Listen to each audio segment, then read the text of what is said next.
Mesdames, Messieurs, très chers amis, tout d'abord, soyez les bienvenus à Montfermeil. Et pour ceux qui viennent de loin, qui ne sont pas de la région parisienne, Montfermeil, c'est un petit village de 30 000 habitants, situé à 15 km de Paris, 15 km de Roissy et 15 km de Marne-la-Vallée. Voilà, c'est facile à situer. Et on est sur le point culminant de la Seine-Saint-Denis, du point de vue géographique, puisque d'un côté, quand on regarde vers le sud, on se tourne vers la vallée de la Marne. Quand on regarde vers le nord, eh bien c'est la plaine de France, là où il y a Roissy. C'est également un endroit rendu célèbre par Victor Hugo, puisque vous avez à 300-400 mètres d'ici la source où Jean Valjean a rencontré Cosette, qui était employée par les Thénardier, dont l'auberge est située à 200-250 mètres d'ici, dans le vieux centre-ville, à côté de notre église, dont les fondations sont du XIIe siècle. Voilà, pour ceux qui mieux situent la ville qui vous accueille. Et je voudrais vous dire que c'est pour nous, en tout cas pour moi en ma qualité de maire, et un certain nombre de mes élus sont là, viendront vous voir durant la journée.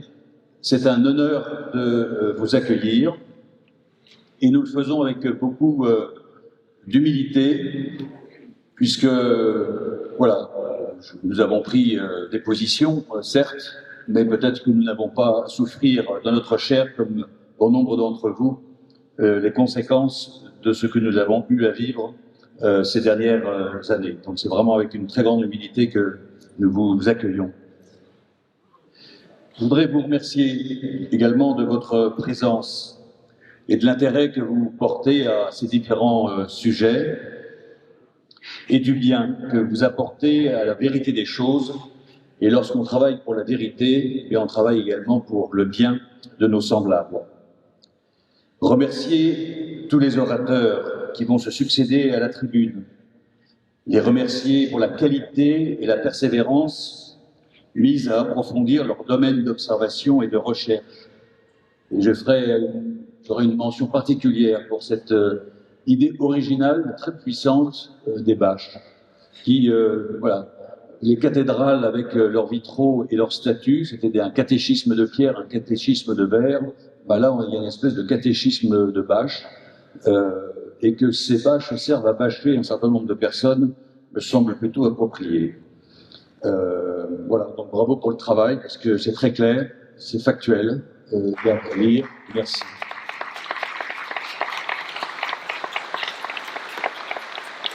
Je voudrais plus encore remercier toutes les personnes qui ont dû sacrifier au service de la vérité et du secours à autrui leur temps, leur notoriété, leur réputation, leurs moyens de subsistance. Ils ont dû affronter calomnie, mépris, menaces, procès, condamnations. Ils méritent notre respect et notre reconnaissance. Donc merci à tous les orateurs de la journée. Enfin, une dernière et particulière mention pour le docteur Marie, qui porte depuis de nombreux mois l'organisation de cette journée à Montfermeil. Elle a su, avec son époux et son fils, sa garde rapprochée, convaincre, rassembler et organiser. Je salue ce travail. Nous trouvons une grande diversité de personnalités et d'associations qui, toutes, avec leur charisme particulier, font œuvre commune et partagent leurs préoccupations. Je veux encourager et saluer cet effort d'unité, sachant qu'autrement, tout royaume divisé contre lui-même périra. Merci d'avoir fait ce travail de rassemblement. Ces remerciements faits, nous aurons une pensée pour toutes les victimes de ce Covid, fléau planétaire, qui laisse derrière lui ses morts, ses malades et ses ruines sociales, psychologiques et humaines. Nous aurons plus particulièrement encore une pensée pour tous les grands témoins, toutes les grandes voix qui se sont élevées à un titre ou à un autre contre ce fabuleux mensonge et dont on peut penser qu'ils l'ont payé de leur vie. Je viens d'évoquer ce fabuleux mensonge, il l'est assurément, mais mon expérience m'a montré qu'en réalité, très peu de personnes savent exactement ce qu'elles font, ce qu'elles ont fait, de quoi il en retourne réellement au fond des choses. Cela nous oblige un surcroît de pédagogie, de bienveillance et d'exigeante persévérance. Ce n'est ni le lieu ni le moment de vous entretenir de la manière dont nous avons vécu et organisé la vie de notre commune pendant le Covid. Ce fut, en dépit des innombrables drames, une exceptionnelle mobilisation de toute la population sur tous les fronts, et nous avons pu préserver bien des libertés et faire et dire bien des choses. À ce jour, je n'ai qu'un regret, c'est de n'avoir pas davantage gueulé, au sens puissant de permanence. Et je le cite, 3 citations qui finiront mon propos. Il n'y a pas de vérité moyenne. Deuxième citation, le scandale n'est pas de dire la vérité, c'est de ne pas la dire tout entière, d'y introduire un mensonge par omission qui la laisse intacte au dehors, mais lui ronge, ainsi qu'un cancer, le cœur et les entrailles. Et dernière citation, qui cherche la vérité de l'homme doit s'emparer de sa douleur. Faire œuvre de vérité, c'est aussi faire œuvre de charité. Je vous souhaite une très féconde journée et des travaux passionnants. Merci de votre engagement.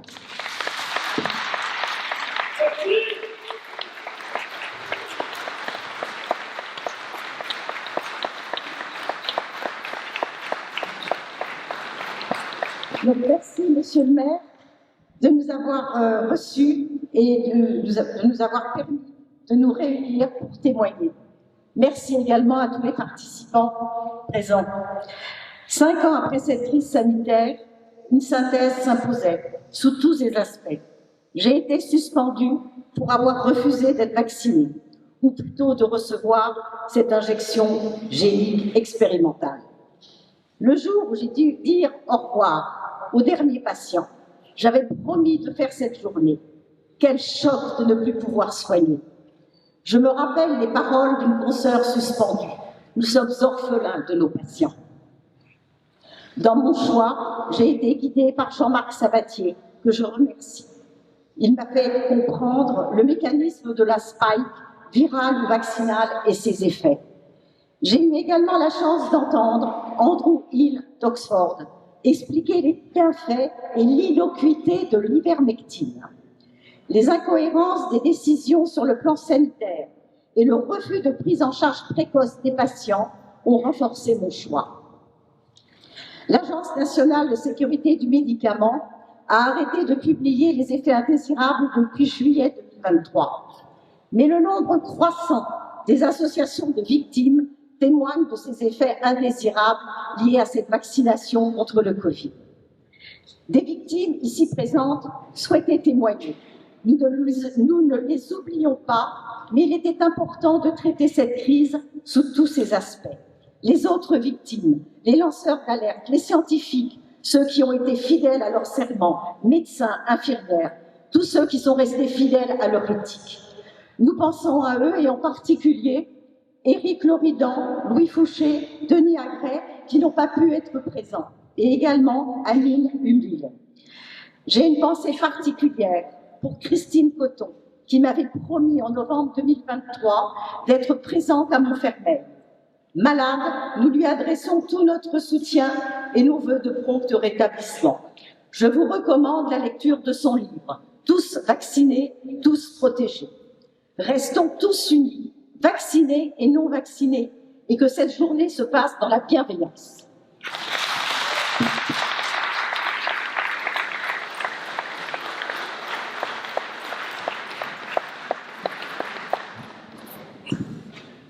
Je me permets un message de la... Merci. Bonjour. Ce message de la part de notre grand ami, Dr Éric Loridan. Bonjour à tous et merci. Merci d'être là. Présentation. Je suis Éric Loridan, marié depuis 31 ans, père de 6 enfants et grand-père d'un petit-fils, bientôt 2. Accessoirement, je suis chirurgien digestif, ex-empêché d'exercer de par la loi du 5 août 2021 portant obligation d'un schéma vaccinal anti-Covid complet. J'eus préféré être avec vous, mais entre le moment où j'ai dit oui pour ma présence à Montfermeil et aujourd'hui, j'ai reçu une opportunité professionnelle en intérim pour 10 jours que ma situation personnelle et financière ne me permet pas décemment de refuser. C'est donc sous le soleil corse que je vous salue tous. Salutations. Je salue les organisateurs de cette rencontre, les intervenants, un par un. Monsieur Xavier Lemoine, maire de Montfermeil, dont j'ai pu apprécier grandement le soutien lors de mes déboires avec le Conseil de l'Ordre des médecins et mon lynchage médiatique, notamment par la Voix du Nord. Mon total soutien à Michel Procureur et Élodie Cazobiel, ici présents, ainsi qu'à Amine Humil, Denis Agret, Louis Fouché, qui auront eux aussi payé le prix fort de leur engagement. À ma chère docteure Véronique Rogez, qui a tenu bon contre vents et marées. Merci les amis, et pardon à ceux que j'oublie de citer.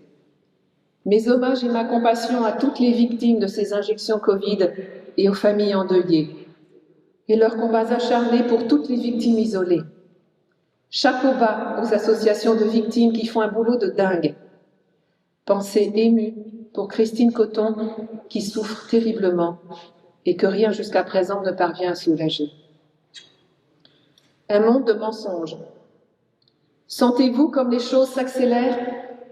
Les décisions politiques sont de plus en plus folles et déconnectées du réel.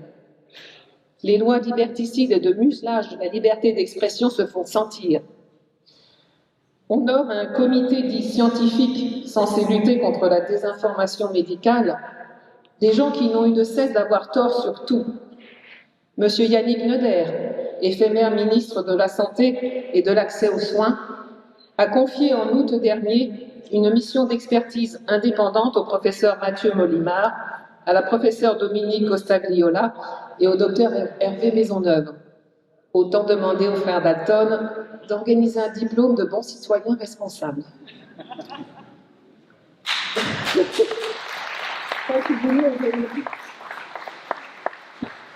Les médecins de plateau télé présentent à Monsieur le Président de la République leur allégeance, quémandant, comme Monsieur Marty récemment, une action ferme et féroce, quoi qu'il en coûte, contre ce qu'il appelle encore maintenant des complotistes. Déplorable langage outrancier en 2025 avec tout ce que l'on sait maintenant. À côté de cela, le plan des mondialopathes suit son cours. Quelques écrans de fumée à droite et à gauche. Je cite toujours Eric. Comme par exemple l'entrejambe de Brigitte Macron. Le vol au musée du Louvre. Le dernier missile russe sur une centrale énergétique ukrainienne. Et voici que passe le train du Mercosur qui tue nos paysans. Et partant, nous-mêmes, car ces derniers nous nourrissent. Mais aussi l'identité numérique et la mise sous esclavage algorithmique d'un large pan de l'humanité. Que faire? Point d'interrogation. Cependant, et contrairement aux apparences, je pense que nous n'avons aucune raison d'être défaitistes. Un monde s'écroule devant nous, et à notre petite échelle, il n'y a pas grand-chose à faire, me semble-t-il, pour inverser la tendance. N'essayez pas d'arrêter un tsunami avec vos petites mains. Alors, ok, accompagnons-le, ce tsunami, et faisons émerger mieux. Ça et là, des gens s'éveillent, s'informent, s'organisent. Soyons de cela. Inventons le monde que nous voulons et qui ne pourrait pas devenir si ces cinglés qui nous gouvernent n'avaient pas décidé de détruire l'ancien. Et la meilleure façon de faire, ce sera, petit a, notre union. Deuxièmement, notre détermination. Troisièmement, notre refus de ce qui nous est imposé. Que ce soit non et non négociable. En mode colonel Thomas Sankara, premier président du Burkina Faso, à qui l'on prête la phrase suivante: « Je préfère vivre un jour comme un lion que 100 ans comme un mouton. »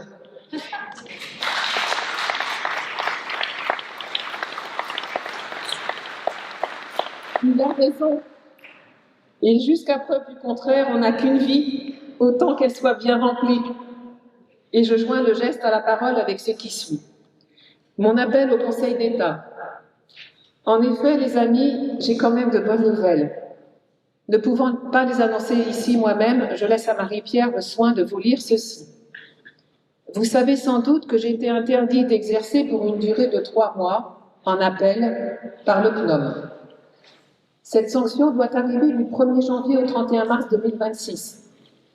Ne pouvant me résoudre à ce que ma parole publique en tant que médecin et par conséquent celle de tous les médecins soit bafouée par des opportunistes obéissant au système, j'ai décidé, avec mon avocat et un juriste, de porter recours au Conseil d'État en vue d'une cassation.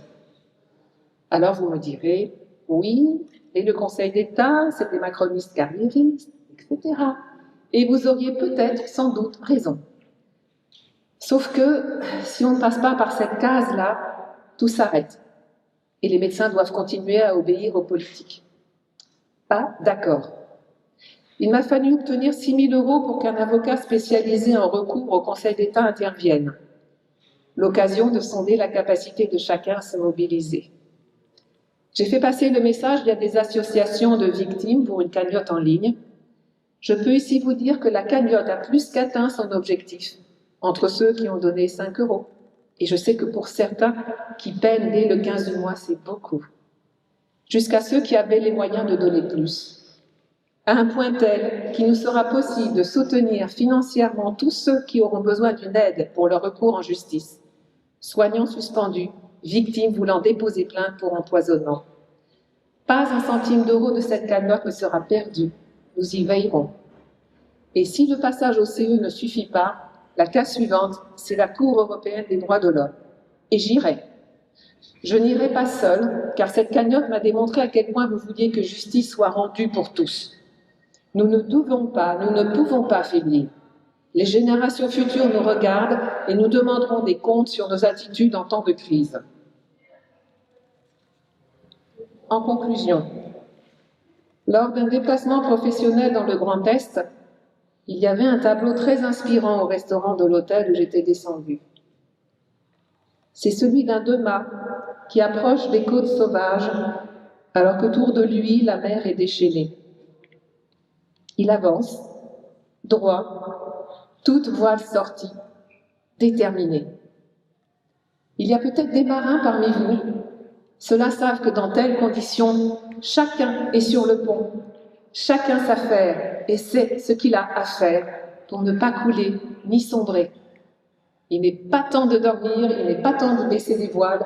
Nous avons vu et entendu trop de choses pour nous taire et faire comme si de rien n'était. Rappelez-vous toujours ce que disait Charles Péguy.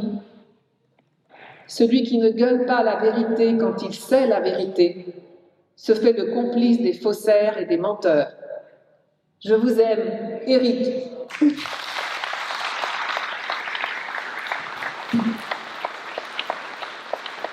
Bonjour à tous. Tout d'abord, je tiens à remercier donc, le docteur Laurence Meunier, et aussi Marie, Laurence Marie, et le docteur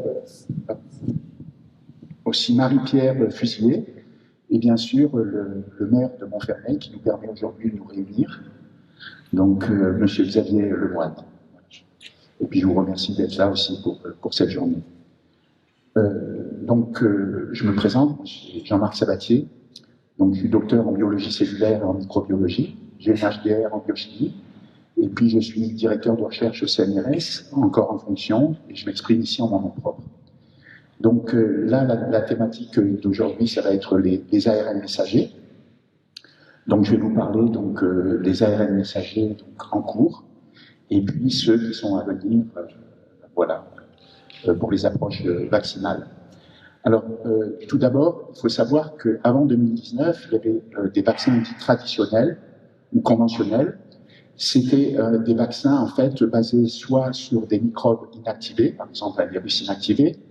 Ça peut être des microbes aussi atténués, donc en fait des virus, par exemple, atténués, qui sont des virus à ce moment-là qui sont peu virulents et qui permettent donc de stimuler le système immunitaire pour avoir une protection.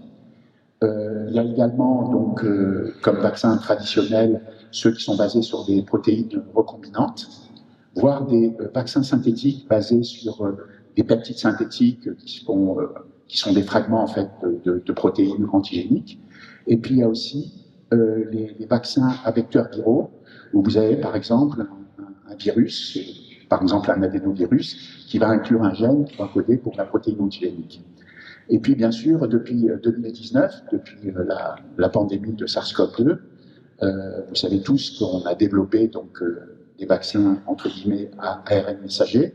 Alors là, l'approche est totalement différente, c'est-à-dire que la stimulation du système immunitaire se fait par l'injection en fait d'un ARN messager qui va donc être traduit en protéines, en l'occurrence en protéines spike légèrement modifiées par la machinerie cellulaire.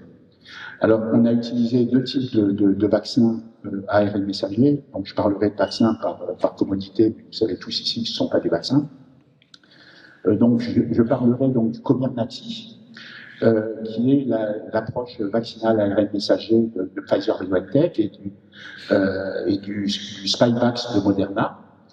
Alors, on utilise en fait un ARN messager qui fait à peu près 4300 nucléotides et qui va coder pour une protéine spike légèrement modifiée sur le résidu 986-987. On a introduit des résidus de proline pour maintenir la protéine spike dans une configuration préfusionnelle. Et en fait, ces ARN messagers ne peuvent pas rentrer spontanément dans une cellule pour y être traduits justement en protéine spike, parce qu'un ARN messager, c'est une molécule polyamionique, donc très acide. Pourquoi? Parce que en fait, c'est un enchaînement là de 4300 nucléotides. Chaque nucléotide est constitué d'une base, une des 4 bases, hein, donc ça va être A, U, G ou C. Ça va être composé d'un sucre, le ribose, et puis d'un phosphate. Le phosphate est chargé négativement. Donc à chaque nucléotide, vous avez une charge négative. C'est pour ça qu'un ARN est un polyanion, donc une molécule très acide qui ne rentrerait pas spontanément dans la cellule, parce qu'elle doit franchir une barrière cytoplasmique, hein, une membrane plasmique constituée de phospholipides, et il y aurait une répulsion de charge. Et donc, il faut aider l'ARN messager à rentrer dans la cellule. Pour cela, on utilise des nanoparticules lipidiques. Alors, les nanoparticules lipidiques qui ont été utilisées, ça va être du cholestérol, ça va être des phospholipides, des lipides pégylés et des lipides cationiques. Les lipides cationiques, ce sont des lipides qui sont très chargés positivement.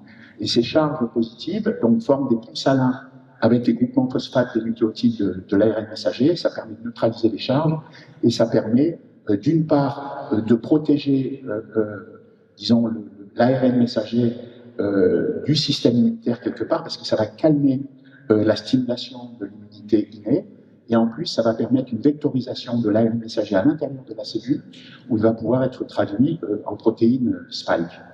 Voilà. Alors, ce qu'il faut savoir, c'est que bon, ces vaccins ARN messagers sont problématiques. Bon, vous le savez tous, notamment parce qu'ils produisent de la protéine spike et qu'il y a un certain nombre de pathologies qu'on appelle spikeopathies, qui sont des pathologies qui sont associées à la protéine spike. Pourquoi? Parce que cette protéine spike, elle est capable de reconnaître un récepteur cellulaire qui s'appelle ECA2. C'est l'enzyme de conversion de l'angiotensine 2. Et la fonction de ce récepteur membranaire, c'est pas de reconnaître la protéine spike, mais c'est de dégrader une hormone.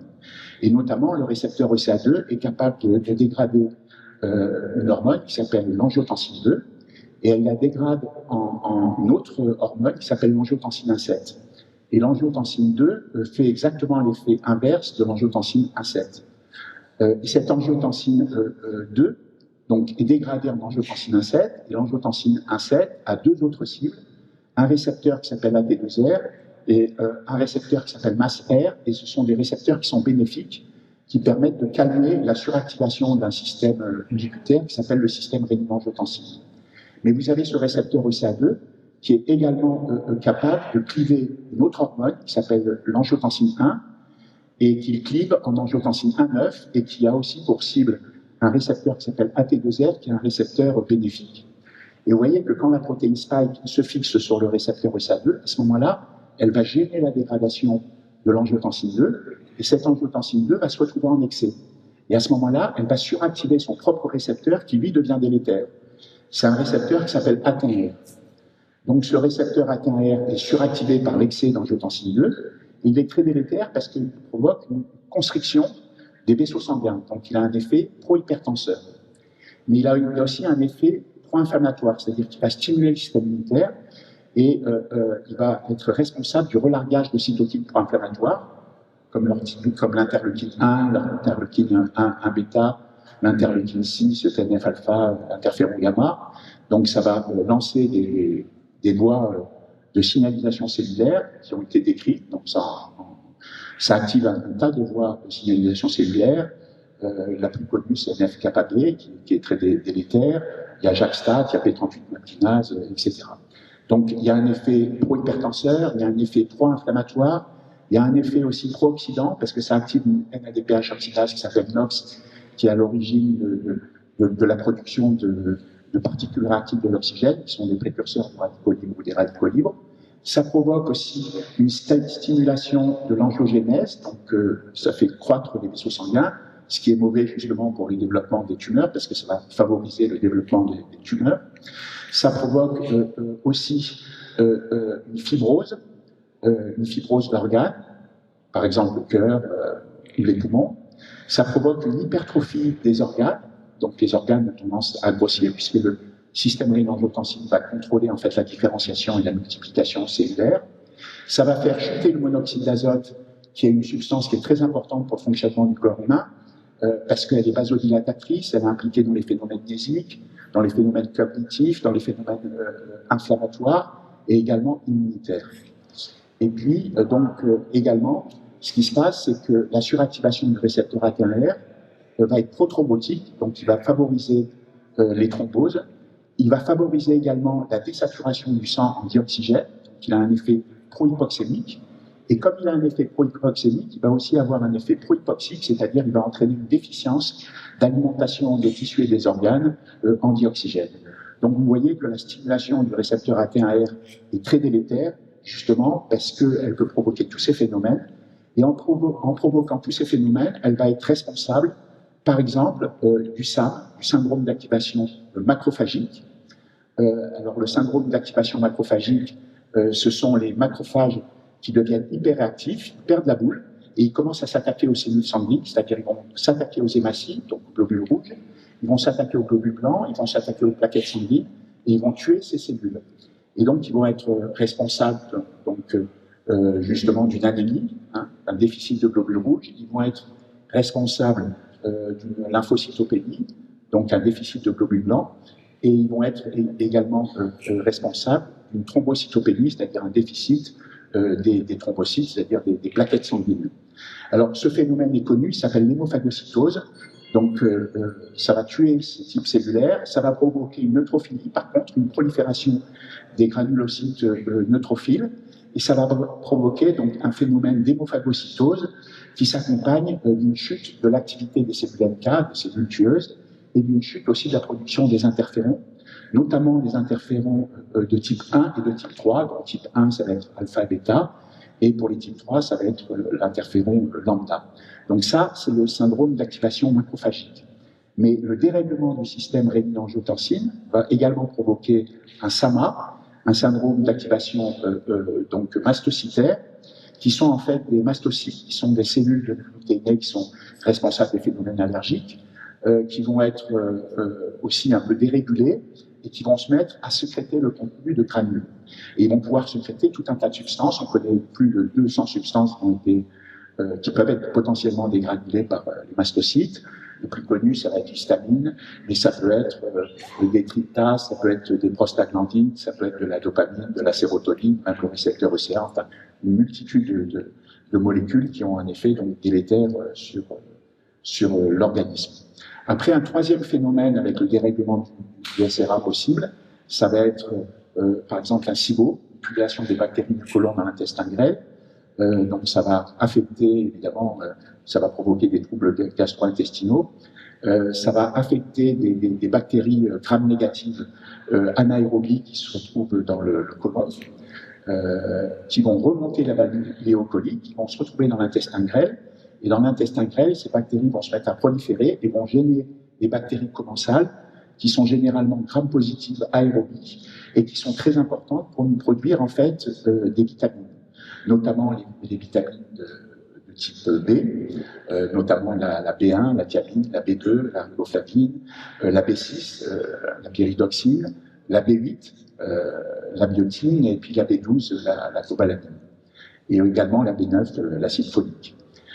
Ça va perturber aussi la production des acides gras chaîne courte, qui sont très importants, justement pour le fonctionnement du corps humain, et ça va perturber aussi l'homéostasie au magnésium et au calcium, parce que ces magnésies sont très importantes justement pour que ça fonctionne. Alors, parallèlement au SIBO, qui est lui-même justement très délétère, parce qu'il s'accompagne d'une inhibition de la contraction des muscles lisses, qui font avancer les aliments dans le tube digestif, et ça s'accompagne d'une inhibition des transporteurs d'acides aminés.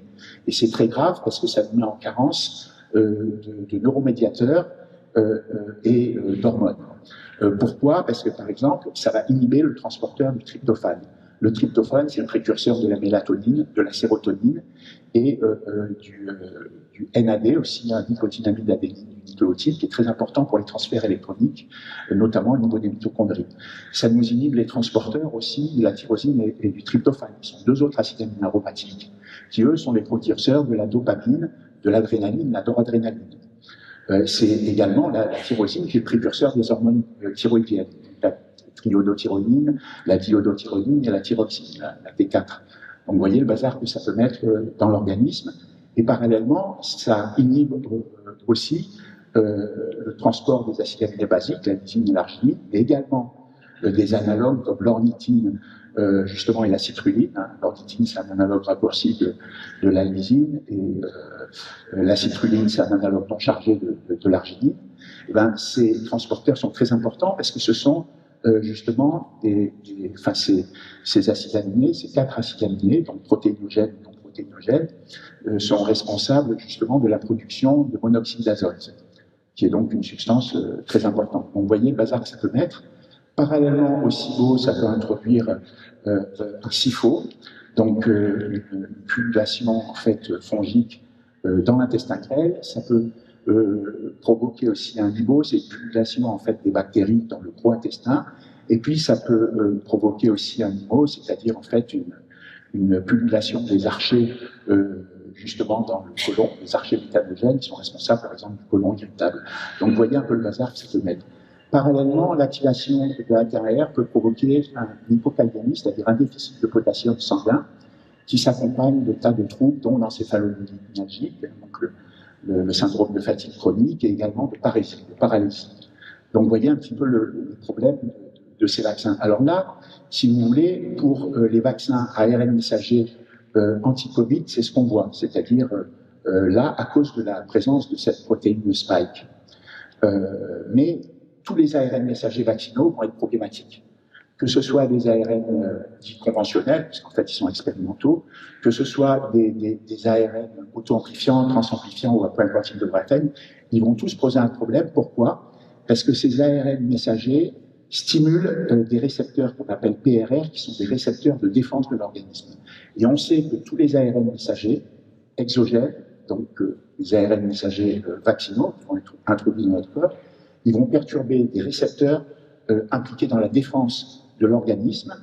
Et il y en a un, par exemple, qui s'appelle TLR3, donc ça va être les récepteurs Toll-like de l'immunité innée. Donc l'immunité innée, c'est la première barrière de défense de notre organisme. Hein. Ça repose sur des monocytes, sur des macrophages, sur des cellules dendritiques, tous les granulocytes, les eosinophiles, basophiles, neutrophiles, les cellules, les mastocytes, les cellules natural killer. Puis après, vous avez 4 jours après, l'immunité adaptative ou acquise qui est développée, qui est basée sur les lymphocytes T, donc c'est des lymphocytotoxiques, c'est des catoxiliaires, et puis les lymphocytes B qui vont produire les anticorps. Voilà. Et donc l'immunité innée est complètement pilotée par le système rénine-angiotensine.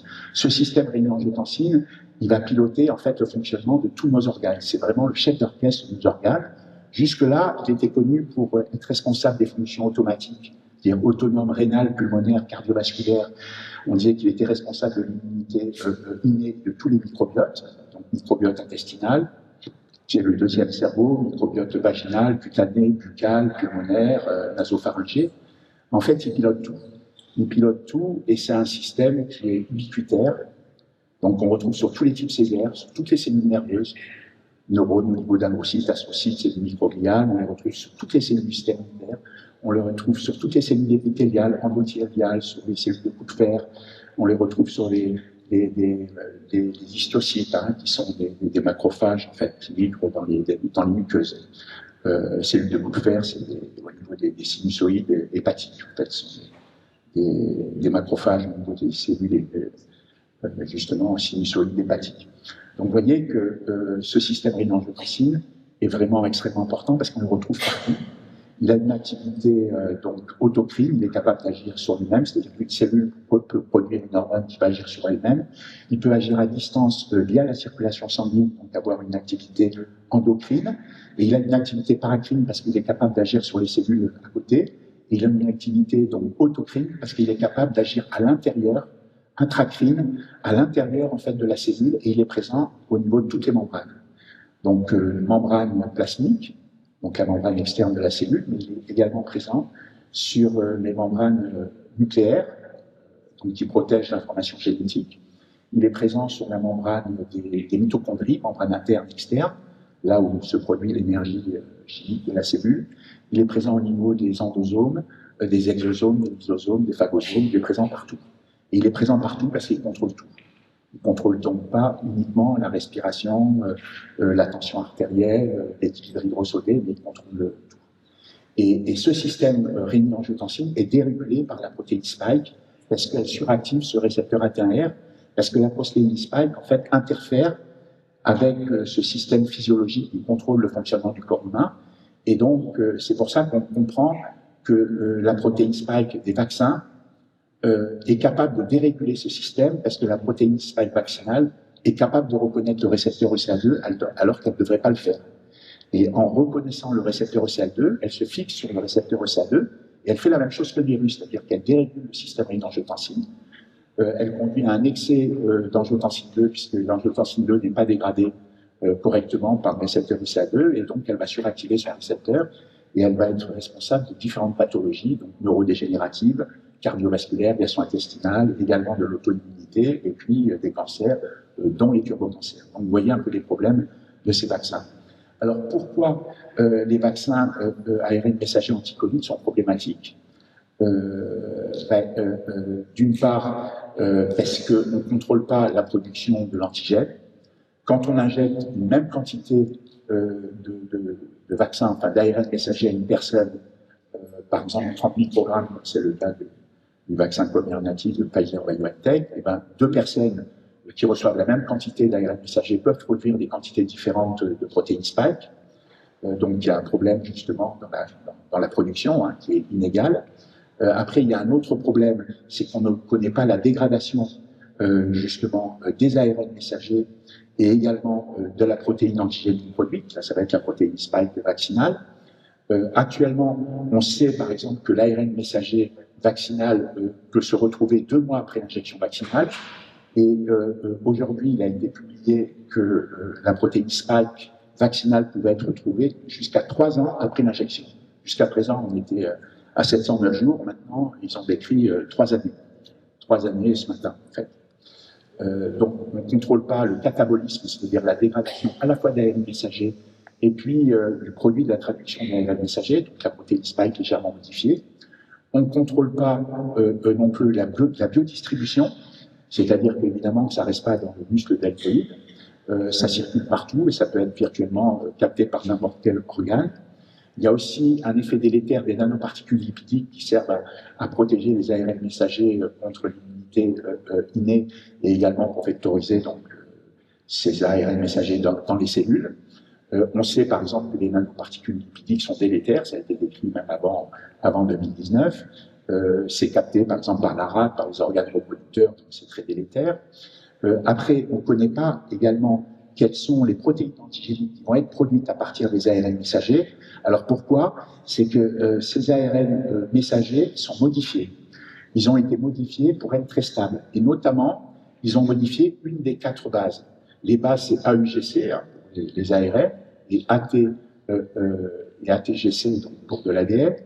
Et ils ont substitué le U, qui est en fait l'uracile. Quand on considère le nucléoside, c'est-à-dire l'uracile nucléoribose, c'est l'uridine.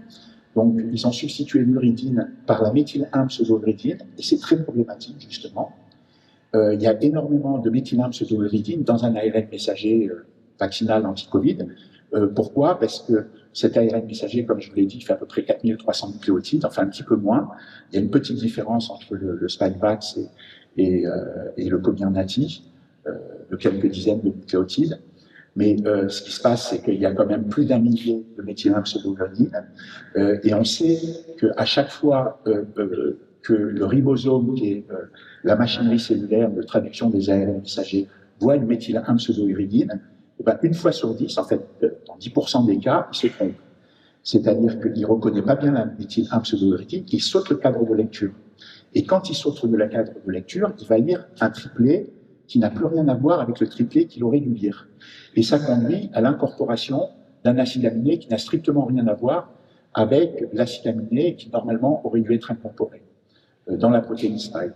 Donc il introduit un acide aminé qui est irrelevant, et tous les acides aminés qui vont être incorporés vont être décalés, et à chaque fois, c'est un acide aminé qui n'a rien à voir avec un acide aminé de la protéine spike qui va être introduit.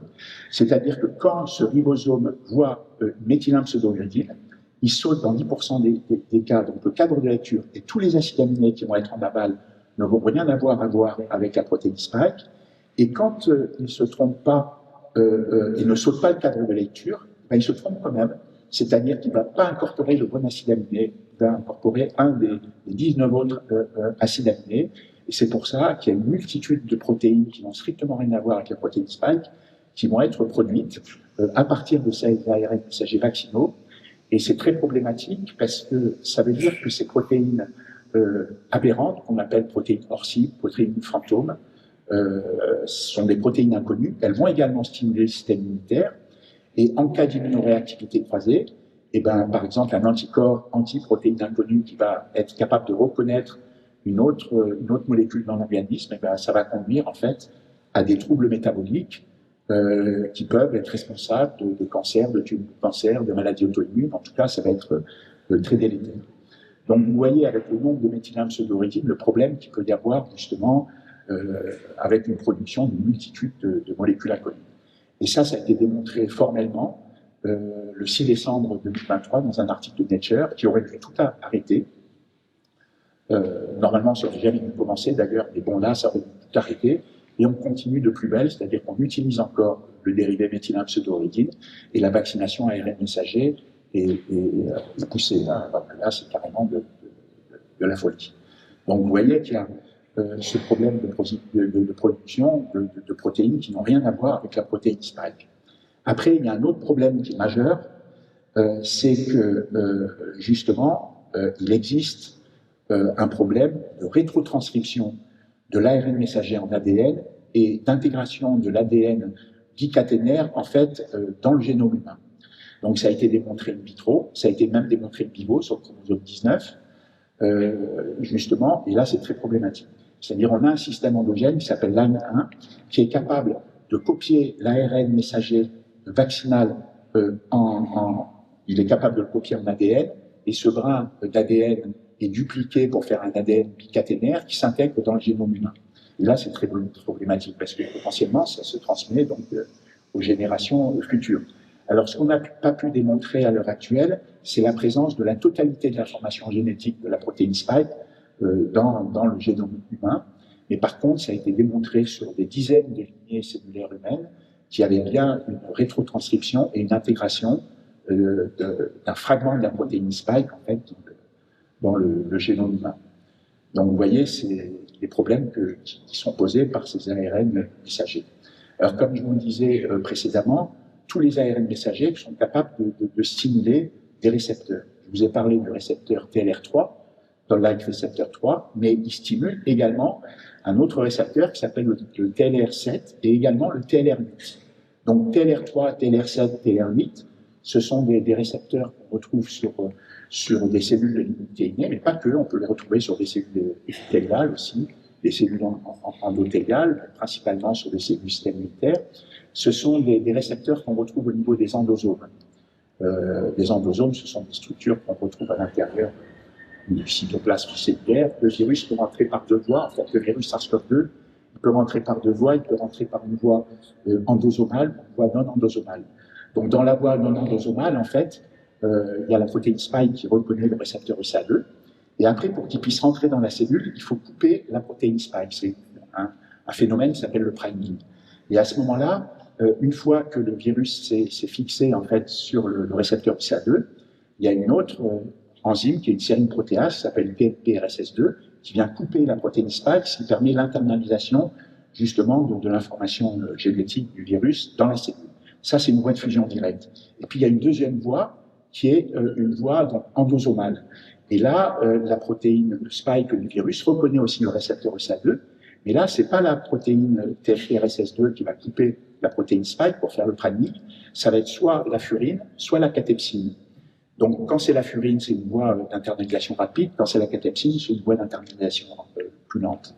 Et donc là, le virus va rentrer dans un endosome, et cet endosome doit être acidifié justement pour qu'il y ait un relargage des particules virales dans le cytoplasme. Alors c'est là qu'agit par exemple l'hydroxychloroquine ou la chloroquine. C'est une substance basique qui diffuse en fait dans les organismes intracellulaires et qui vont justement empêcher l'acidification de l'endosome et donc le relargage du virus dans le cytoplasme, là où il pourra se répliquer. Voilà. Alors, parallèlement à ces récepteurs, on sait que tous les ARN messagers sont capables également d'activer des récepteurs qui sont cytoplasmiques, qu'on retrouve dans toutes les cellules nucléées. Hein. Ce ne sera pas que les cellules système immunitaire, mais dans toutes les cellules nucléées. Il y a un récepteur qui s'appelle RIG1, qui reconnaît en fait l'ARN monobrun, et puis un autre qui s'appelle MDA1 aussi, qui reconnaît des récepteurs, cette fois-ci double brun. Donc vous avez donc les récepteurs TLR3, TLR7, TLR8 qui vont être activés. C'est des récepteurs qu'on retrouve au niveau des endosomes, avec le TLR3 qui reconnaît les ARN double brun, et puis le TLR7, le TLR8, les récepteurs des ARN monobrins, et puis le RIG1 qui reconnaît le monobrun, et le MDA1 qui reconnaît les double brins. Donc rien que ça, ça montre qu'on ne pourrait pas utiliser d'ARN messager dans des approches vaccinales. Alors après, pour arriver vraiment dans le vif du sujet, je vais parler des nouveaux vaccins qui sont en développement, qui existent déjà, malheureusement, pour pas mal d'entre eux. Alors, il y a 3 types de vaccins ARN messagers qui développent. Alors, c'est très grave parce qu'on sait qu'à l'horizon 2030, ils veulent changer les 500 vaccins de médecine humaine et de médecine vétérinaire par des vaccins ARN messagers. Et là, ils privilégient les ARN messagers auto-amplifiants. Donc, vous avez l'ARN messager auto-amplifiant, vous avez l'ARN messager transamplifiant, et vous avez les ARN messagers à point quantique de graphène. Alors, ce qu'ils ont fait pour les ARN messagers auto-amplifiants, c'est qu'ils ont inséré dans l'ARN messager une information génétique qui va coder justement pour un complexe réplicase. Alors, pour que vous sachiez à quoi ça correspond, il faut déjà que je vous décrive comment est conçu un ARN messager. Un ARN messager, c'est pas une molécule simple, c'est vraiment une usine à gaz, hein, c'est-à-dire que c'est une molécule extrêmement complexe. Vous avez une extrémité 5', une extrémité 3'. À l'extrémité 5', vous avez une coiffe. Cette coiffe, elle est très importante parce qu'elle va déterminer la production de l'antigène. C'est-à-dire que sa structure va être très importante parce qu'elle va d'une part déterminer la sensibilité de l'ARN messager par rapport à l'immunité innée, et puis c'est une région qui peut contenir plein d'informations, et ça inclut des régions qui vont être reconnues par des protéines régulatrices. Donc cette coiffe est indispensable. S'il n'y a pas de coiffe, il n'y a pas de traduction possible de l'ARN messager en protéines antigéniques. Vous avez également, après donc, cette coiffe, vous avez une région qui s'appelle 5' nucléaire. C'est une région aussi très importante qui contient plein de domaines de régulation, et notamment ce sont des régions qui sont fixées par des protéines régulatrices, et ça va déterminer l'efficacité traductionnelle et l'efficacité translationnelle des ARN messagers. Donc quelque part, ça va être responsable en fait de la quantité aussi de protéines antigéniques produites. Ce qu'il faut savoir, c'est qu'un ARN messager peut être utilisé plusieurs fois, c'est-à-dire avant d'être détruit, il peut faire des tas de cycles de traduction et donc produire des tas de protéines spike. Généralement, il peut faire entre 10 et 1000 cycles de traduction avant d'être dégradé. Ça va dépendre en fait de l'importance de l'ARN messager. Mais il fait plusieurs cycles de traduction, donc il produit plusieurs protéines antigéniques donc avant d'être dégradé. Et ce qui se passe aussi, c'est que donc il fait plusieurs cycles, mais quand il a une méthyle 1 pseudohydridine qui est introduite dans l'ARN messager, à ce moment-là, il est fortement stabilisé et il va produire, sa demi-vie va être très augmentée, et à ce moment-là, il peut produire 10 fois plus, 100 fois plus, 1000 fois plus, justement, de protéines spike. Et un même ARN messager peut recevoir plusieurs ribosomes. Et quand il reçoit plusieurs ribosomes, ben, il fait une traduction en permanence de plusieurs protéines spike. C'est-à-dire que lors d'un cycle de traduction d'un ARN messager, vous pouvez avoir des dizaines de protéines spike qui vont être produites.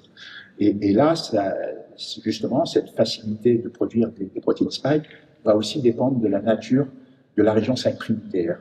Donc, après cette région 5' nucléaire, vous avez une région qui s'appelle ORF. C'est un cadre de lecture ouvert qui va coder pour la protéine spike ou tout autre antigène microbien, par exemple.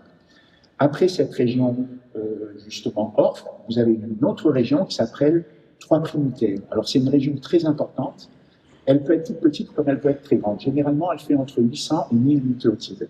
Les plus petites font 50 nucléotides, mais elles peuvent monter à 5000 nucléotides. Et elles reconnaissent aussi plein de protéines régulatrices. Les régions 5' et 3' nucléaires sont plus ou moins longues et peuvent être reconnues par plein de molécules qui régulent en fait justement l'ARN messager. Et notamment, il y a une toute petite région de cette portion 3' nucléaire qui est reconnue par des ARN interférents. Alors, les ARN interférents, ce sont des tout petits ARN qui font entre 19 et 25 nucléotides. Et en fait, il y a deux familles d'ARN interférents. Il y a les MIARN, qui sont les micro-ARN, et il y a les SIARN, qui sont les petits ARN interférents. Donc, les micro-ARN font en moyenne 22 nucléotides, et puis les SIARN font 21 nucléotides en moyenne. Alors, la différence entre les deux, c'est que les micro-ARN sont codés par des gènes qu'on retrouve dans notre génome. On a identifié plus de 2000 gènes qui codent pour des micro-ARN. Ces gènes codent spécifiquement pour des micro-ARN. Le génome humain, c'est 2500 gènes, et là, on a identifié plus de 2000 gènes qui codent pour des micro-ARN. Les SIARN, c'est différent. Ils proviennent soit de fragments de gènes, généralement, ce sont des fragments d'exons, et puis ils peuvent provenir justement d'ARN microbiens.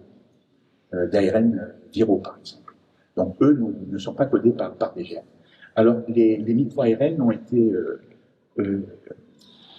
été primés cette année. Il y a eu le prix Nobel qui a été donné pour la découverte des micro-ARN. Il a été donné à Ambros et Rouft-Kuhn, qui ont décrit pour la première fois les micro-ARN.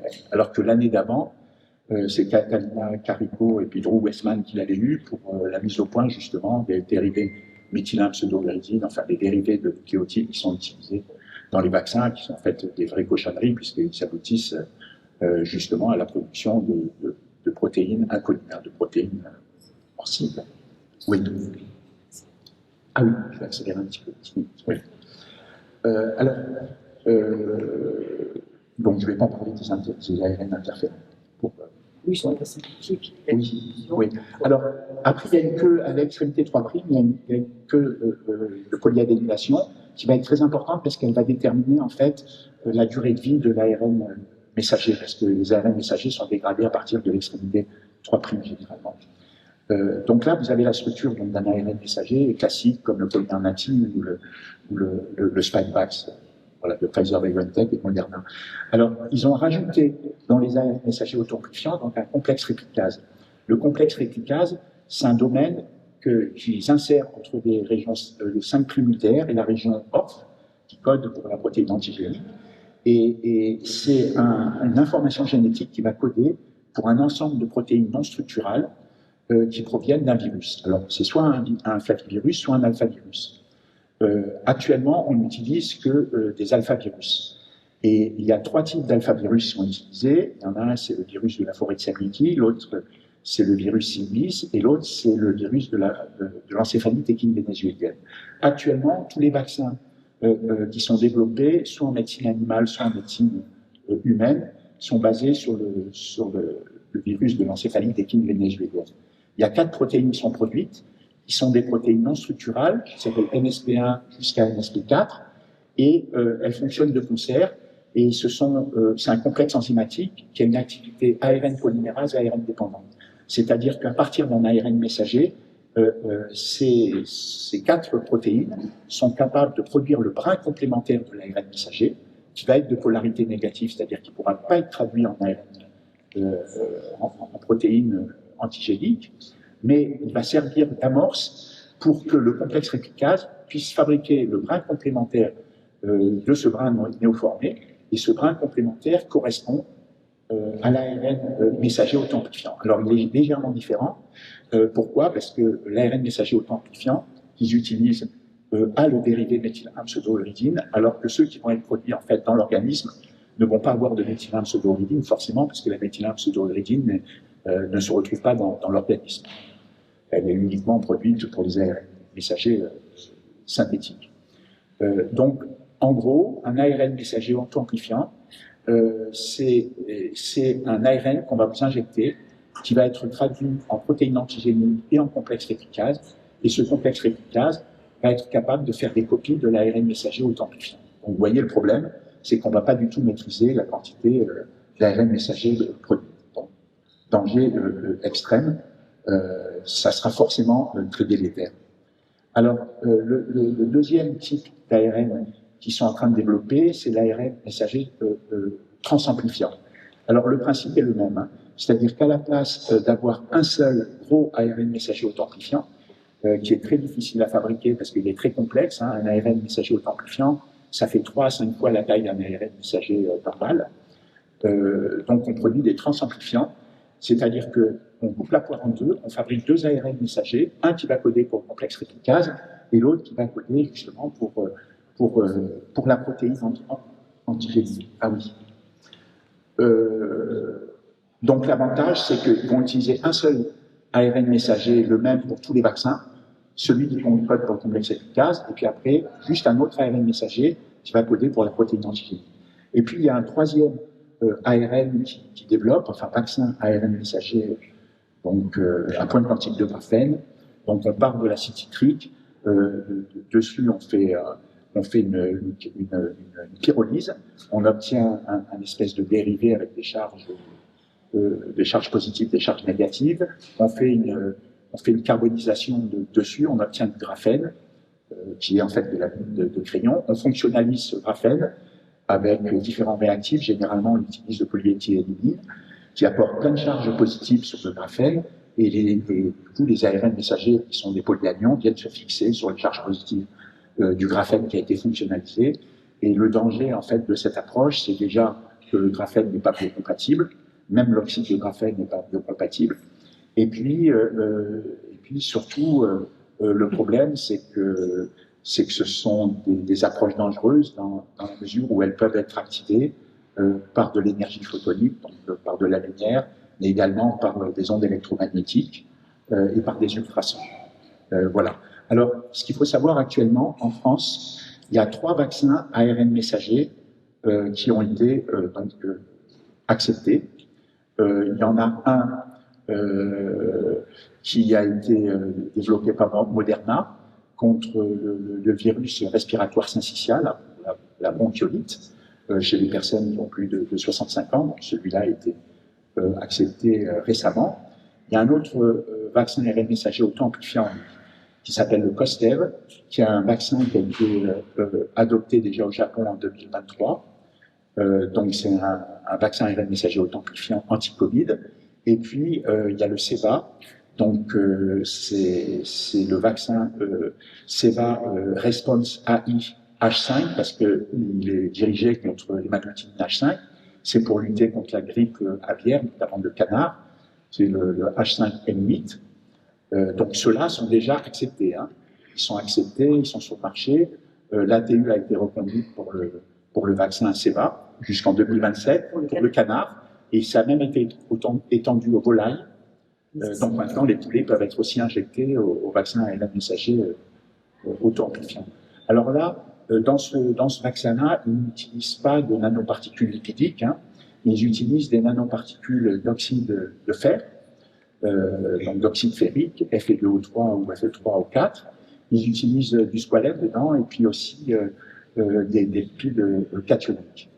Et donc, c'est également très problématique parce que cette bande qui protège l'ARN messager auto-amplifiant le protège déjà potentiellement de la dégradation thermique à 65 degrés et le protège potentiellement aussi de la dégradation par acidolyse dans l'estomac.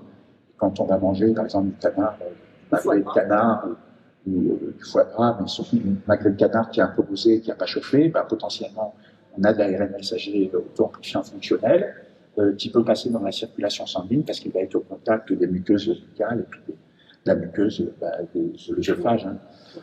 Donc, c'est une approche très dangereuse et on voit déjà qu'il y a des problèmes. Il y a des problèmes. Donc il faut tout faire pour arrêter. Il faut tout faire pour arrêter ce type de vaccin. De toute façon, tous les vaccins messagers, il faut les arrêter urgemment parce qu'il y a vraiment une grande contamination. Alors, Je pense qu'effectivement, avec tout ce que tu nous as dit, il faut tout faire pour arrêter ces ARN messagers.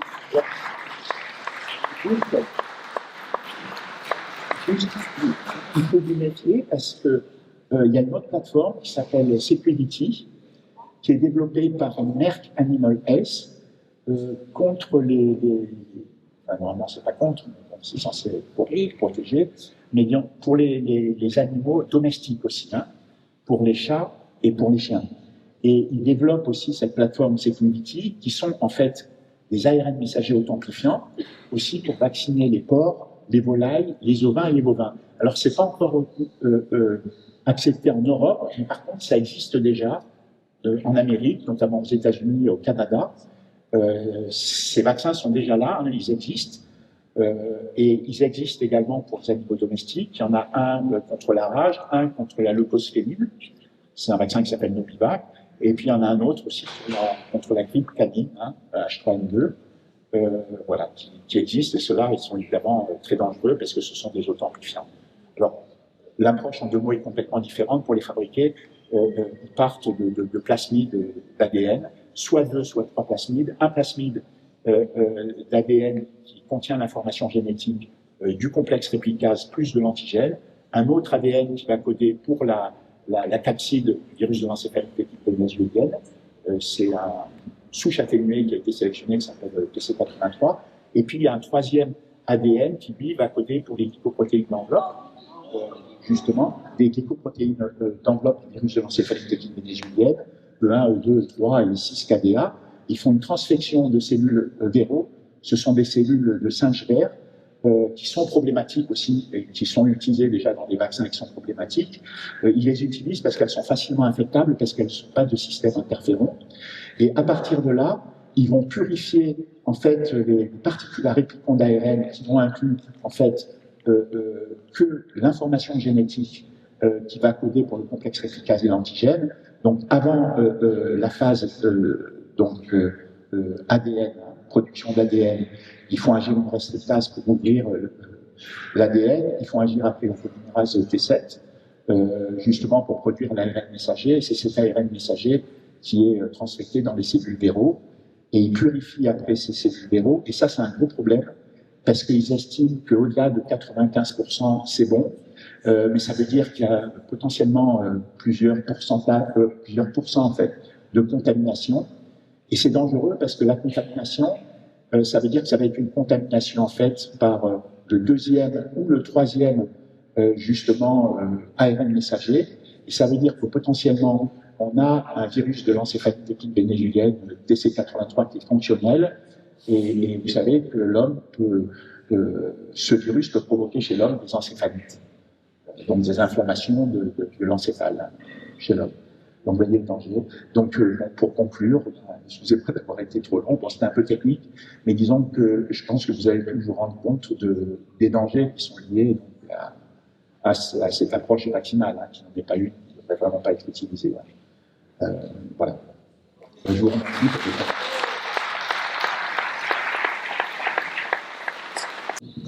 Bon, je vous présente Aline et son parcours. femme très courageuse et que je connais depuis peu et que j'apprécie beaucoup. Voilà. Bonjour à tous et à toutes.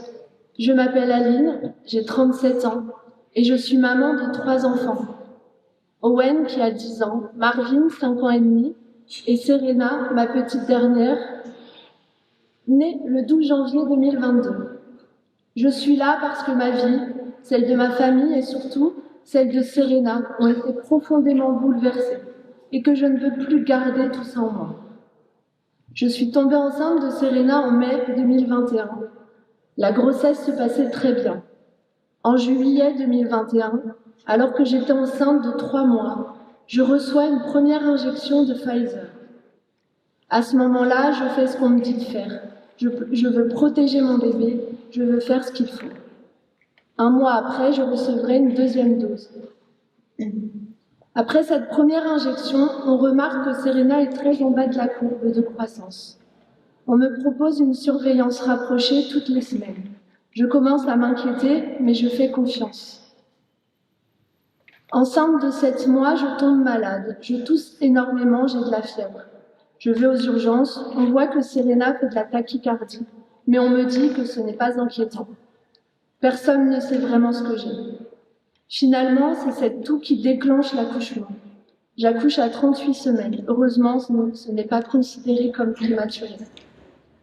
Serena arrive avec un poids convenable. Je souffle un peu. Je me dis, ça y est, le plus dur est derrière nous. Quelques jours après l'accouchement, je tousse toujours. Un médecin finit par dire « ça ressemble à une coqueluche ». On fait les examens et en effet, j'ai la coqueluche. Très vite, je remarque que Serena ne prend pas de poids. On enchaîne les rendez-vous chez le pédiatre. On finit par l'hospitaliser pour faire un bilan. C'était en avril 2022. Elle avait à peu près 4 mois. Le diagnostic tombe, un trouble de l'oralité. On nous propose d'opérer le frein de langue et de lèvres de Serena, on le fait. On commence les séances avec une orthophoniste. Mais malgré tout ça, Serena pleure énormément. Je vois qu'elle a mal, je sens qu'il y a quelque chose qui ne va pas. Et en même temps, je me sens très seule face à la médecine. On me regarde un peu comme une maman inquiète de trop. Pourtant, au fond de moi, je sais qu'il y a un problème. En juin 2022, on attrape tous la Covid, mon mari, les 3 enfants et moi. Je suis très malade, Serena est positive mais sans symptômes. Les garçons aussi vont plutôt bien.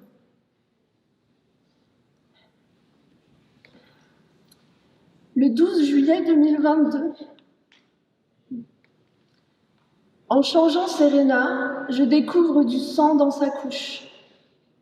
Je panique, j'appelle mon médecin qui me dit de foncer aux urgences. Serena est gardée uniquement par moi, elle n'est pas confiée à d'autres. Alors dans ma tête, ça tourne très vite. Qu'est-ce qui se passe? D'où ça vient? Aux urgences, Serena est prise en charge tout de suite. Je sens des jugements, des sous-entendus. Et puis très vite, ils me font une échographie. On me fait entrer dans une pièce et on m'annonce qu'il y a une masse sur l'ovaire de Serena et qu'on doit être transféré dans un hôpital à Paris. Je crois que je suis dans un déni à ce moment-là. Je me dis, bon, on va l'opérer, on enlève l'ovaire, la trompe s'il faut, et puis ce sera fini. Le lendemain, à Paris, on refait une échographie, puis une IRM. Le diagnostic tombe. Tumeur de la granulosa juvénile. On me demande si je comprends ce qui se passe. Je crois que non, je ne réalise pas. Serena est opérée le 29 juillet 2022. Elle a 6 mois et demi. On me donne rendez-vous chez un cancérologue le 12 août 2022. Je me dis pourquoi un cancérologue? J'avais pas compris, j'étais toujours dans le déni. Et là, cette phrase qui résonne encore. Madame, nous avons les résultats de l'anapathe. Serena avait bien un cancer de stade 1, une tumeur de la granulosa juvénile, rare pour son âge. À ce moment-là, tout se mélange, la peur, l'incompréhension, le déni. Je suis là, mais j'ai l'impression de regarder la scène de l'extérieur. Après l'opération, Serena est suivie de très près.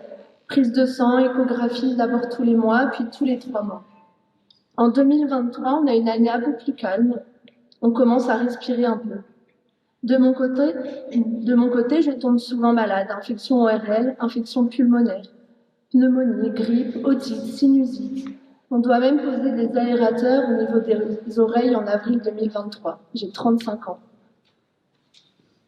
Je n'avais jamais eu de problème au niveau des poumons. Début 2024, alors que je sors d'une pneumonie et d'une grippe, on emmène Serena pour un contrôle. On découvre une nouvelle masse sur l'ovaire qui lui reste. C'est de nouveau la panique, ça y est, c'est revenu. On attend plusieurs mois pour une IRM qui confirme un kyste. Les médecins pensent que ce n'est pas cancéreux. On décide quand même d'opérer Serena en retirant uniquement la tumeur. Elle a été opérée le 1er août 2024. On décide la NAPAD confirme, ce n'est pas cancéreux. On se dit ouf. Mais au fond, une question reste. Pourquoi ? En 2025, en avril, lors d'un contrôle, on nous annonce encore un kyste sur le même ovaire. C'est la 3e fois. Et là, vraiment, le monde s'écroule à nouveau. On recommence, IRM, anesthésie générale, passage du dossier en commission. Et il décide d'opérer une 3e fois. Le kyste revient négatif sur les marqueurs de cancer comme en 2024, mais à ce jour, personne ne sait pourquoi Serena fait ces kystes à répétition. Elle a aujourd'hui 3 ans et demi. Pendant tout ce temps-là, mon corps à moi aussi souffre. Je fais des bronchites à répétition, des otites, des sinusites. Une grosse hospitalisation en octobre 2025, grâce à l'aide du docteur Laurence, que je remercie profondément. J'ai été diagnostiquée avec une adénomyose. J'ai reçu des injections pour provoquer une ménopause artificielle, afin de ne plus souffrir pendant mes menstruations. Aujourd'hui, je suis soignée sur le papier, mais je vis avec. Un brouillard cérébral permanent, des douleurs diffuses, une fatigue profonde. J'avais déjà des problèmes de dos ainsi que des problèmes aux règles dans mon jeune âge, donc on me dit que c'est compliqué de faire des liens. J'ai monté un dossier auprès de la pharmacovigilance. La réponse est revenue. Pas de lien avec les vaccins reçus pendant ma grossesse. Au contraire, on me répète que ces vaccins protègent, que c'est important de continuer à vacciner les femmes enceintes. Je n'ai aucune preuve et tous les médecins me disent qu'il n'y a pas de lien. Je l'entends. Mais en même temps, je ne peux pas m'empêcher de penser. Je ne peux pas m'empêcher de me sentir coupable. Je m'en veux terriblement d'avoir accepté ces injections enceintes. Je m'en veux de m'être laissée convaincre. Mais en même temps, je sais que les regrets ne soigneront ni Serena ni moi. Alors j'essaye d'avancer. Si je témoigne aujourd'hui, ce n'est pas pour donner des leçons médicales. Je ne suis pas médecin. Je témoigne pour dire qu'on a longtemps répété qu'une femme enceinte, on ne lui donnait rien. Et qu'aujourd'hui, on lui propose plusieurs vaccins, parfois avec beaucoup d'insistance. Je ne dis pas aux femmes enceintes ce qu'elles doivent faire, mais je leur dis, informez-vous, posez des questions, ne signez pas les yeux fermés. Écoutez votre intuition. Demandez qu'on vous explique vraiment. Aujourd'hui, j'ai l'impression d'être l'une des seules à témoigner en France en disant « j'étais enceinte, j'ai été vaccinée, voilà ce que j'ai vécu ». Je porte cette parole depuis un peu plus d'1 an. Et si d'autres vivent des choses similaires, je veux leur dire « vous n'êtes pas seuls, n'hésitez pas à parler, à témoigner, à rejoindre les associations ». Je veux remercier toutes les associations qui œuvrent pour les personnes avec des effets indésirables ou avec un Covid long. À Victimes, Viac 19, Vérité France, On a une dose ou Émancipe, et toutes les associations que je n'ai pas mentionnées. Merci pour votre travail, votre soutien, votre écoute, vos combats. Vous mettez des mots, des chiffres et des visages sur ce que beaucoup vivent dans le silence. Pour terminer, je voudrais simplement dire ceci, je ne cherche pas à faire peur. Je cherche à ce qu'on nous écoute. Derrière les chiffres, il y a des histoires. Derrière les protocoles, il y a des familles, des bébés, des mamans comme moi qui essayent juste de faire de leur mieux. Aujourd'hui, je choisis de transformer ma peur et mes regrets en paroles pour Serena, pour mes garçons, pour toutes les autres familles qui se reconnaîtront, peut-être dans ce que je raconte. Merci de m'avoir écouté.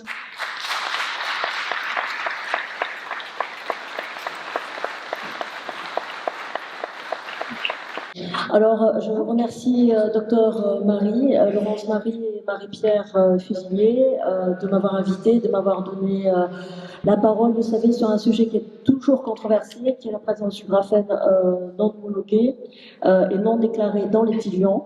et qui provoque la nétose des neutrophiles.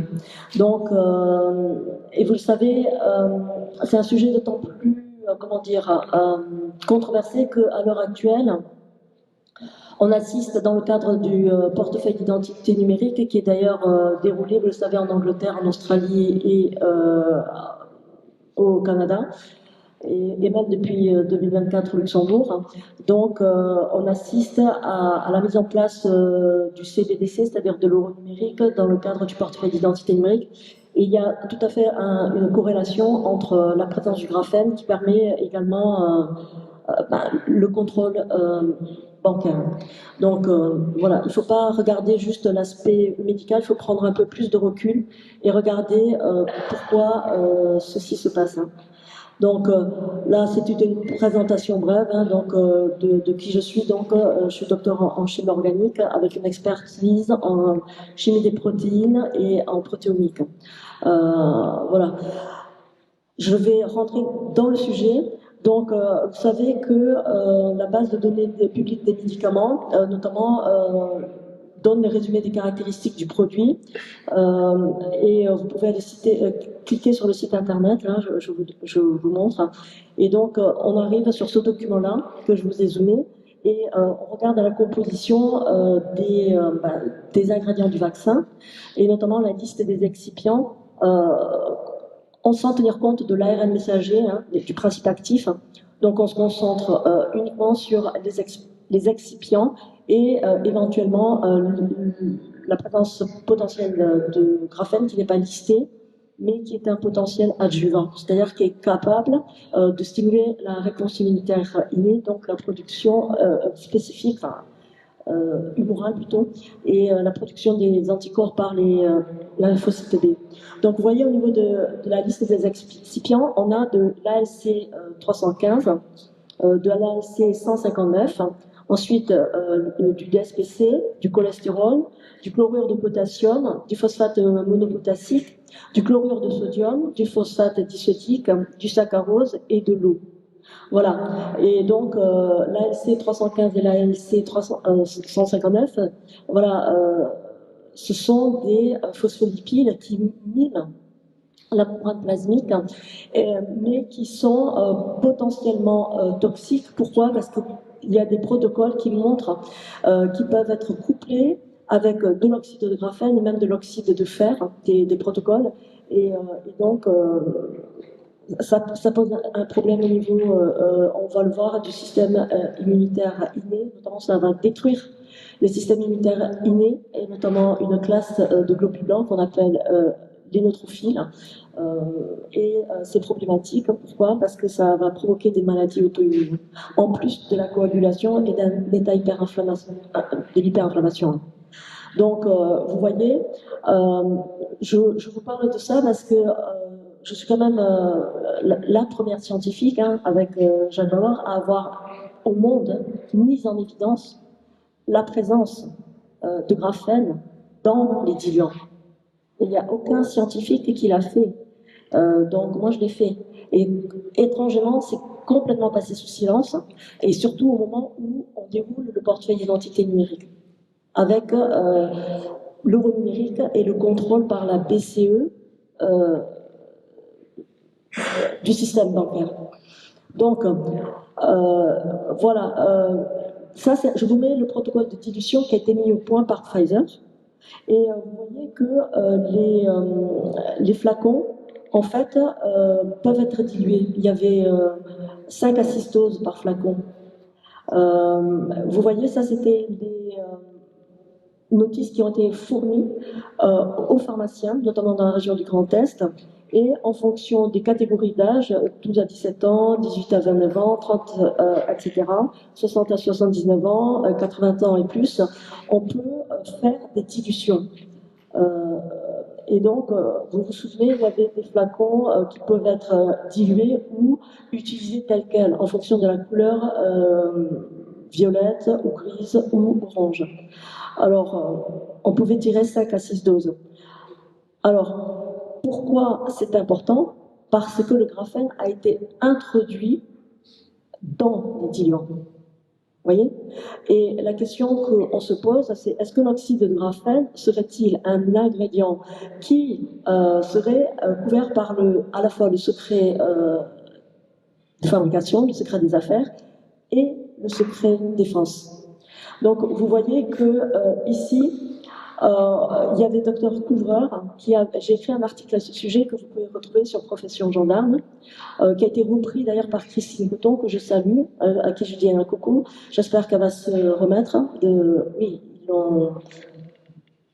elle est malade, vous le savez, gravement, parce qu'elle a porté plainte contre la NSM et ils ont lâché des nanotechnologies par hélicoptère sur sa propriété qui ont crevé ses plantes et ses animaux et elle n'est pas bien. Alors, elle a repris cet article-là dans son livre traduit en anglais. Donc, l'article que j'ai écrit pour Profession Gendarme. Donc, alors, Dr Couvreur avait écrit à l'époque, vous voyez, c'est une lettre adressée à Sanciano. Sanciano, c'est l'équivalent en Belgique de la NSM, c'est-à-dire l'organisme au niveau national qui donne l'autorisation de mise sur le marché des médicaments. Donc, vous voyez en date du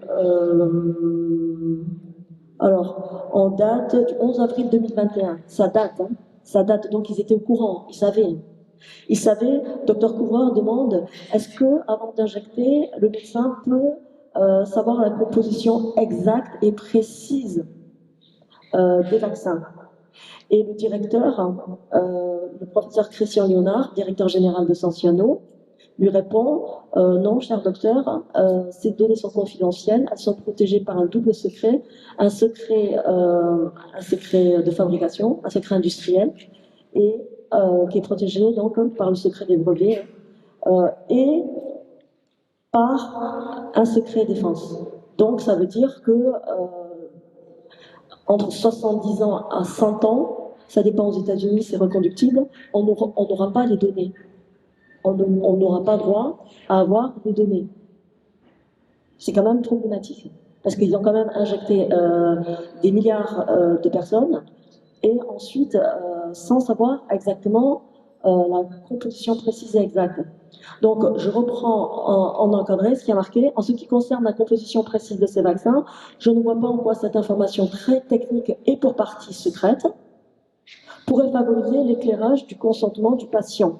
Il me semble que vous êtes en première ligne pour promouvoir la littératie en santé du patient et donner forme et contenu à son consentement éclairé. Le renvoyer vers un site scientifique ne me semblerait pas correspondre avec la déontologie médicale. Donc, en clair, il lui répond, eh bien, vous n'avez pas à savoir ce qu'il y a dans le vaccin que vous injectez. C'est quand même problématique. Pourquoi? Parce que ça visse le consentement. Le consentement doit être loyal, éclairé, mais à partir du moment où on ne connaît pas la composition du vaccin, ben le consentement est vicié et nul. Et d'ailleurs, il y a un maître Bessic, je crois, elle a gagné un cas comme ça, où elle a invoqué cet argument en disant, eh bien, le consentement est vicié, et donc il est nul. Donc, vous savez que un patient a le droit de choisir son traitement, donner son consentement et même à tout moment le retirer. Donc, vous voyez que le médecin a l'obligation de respecter la volonté de la personne après l'avoir informée des conséquences de ses choix et de leur gravité.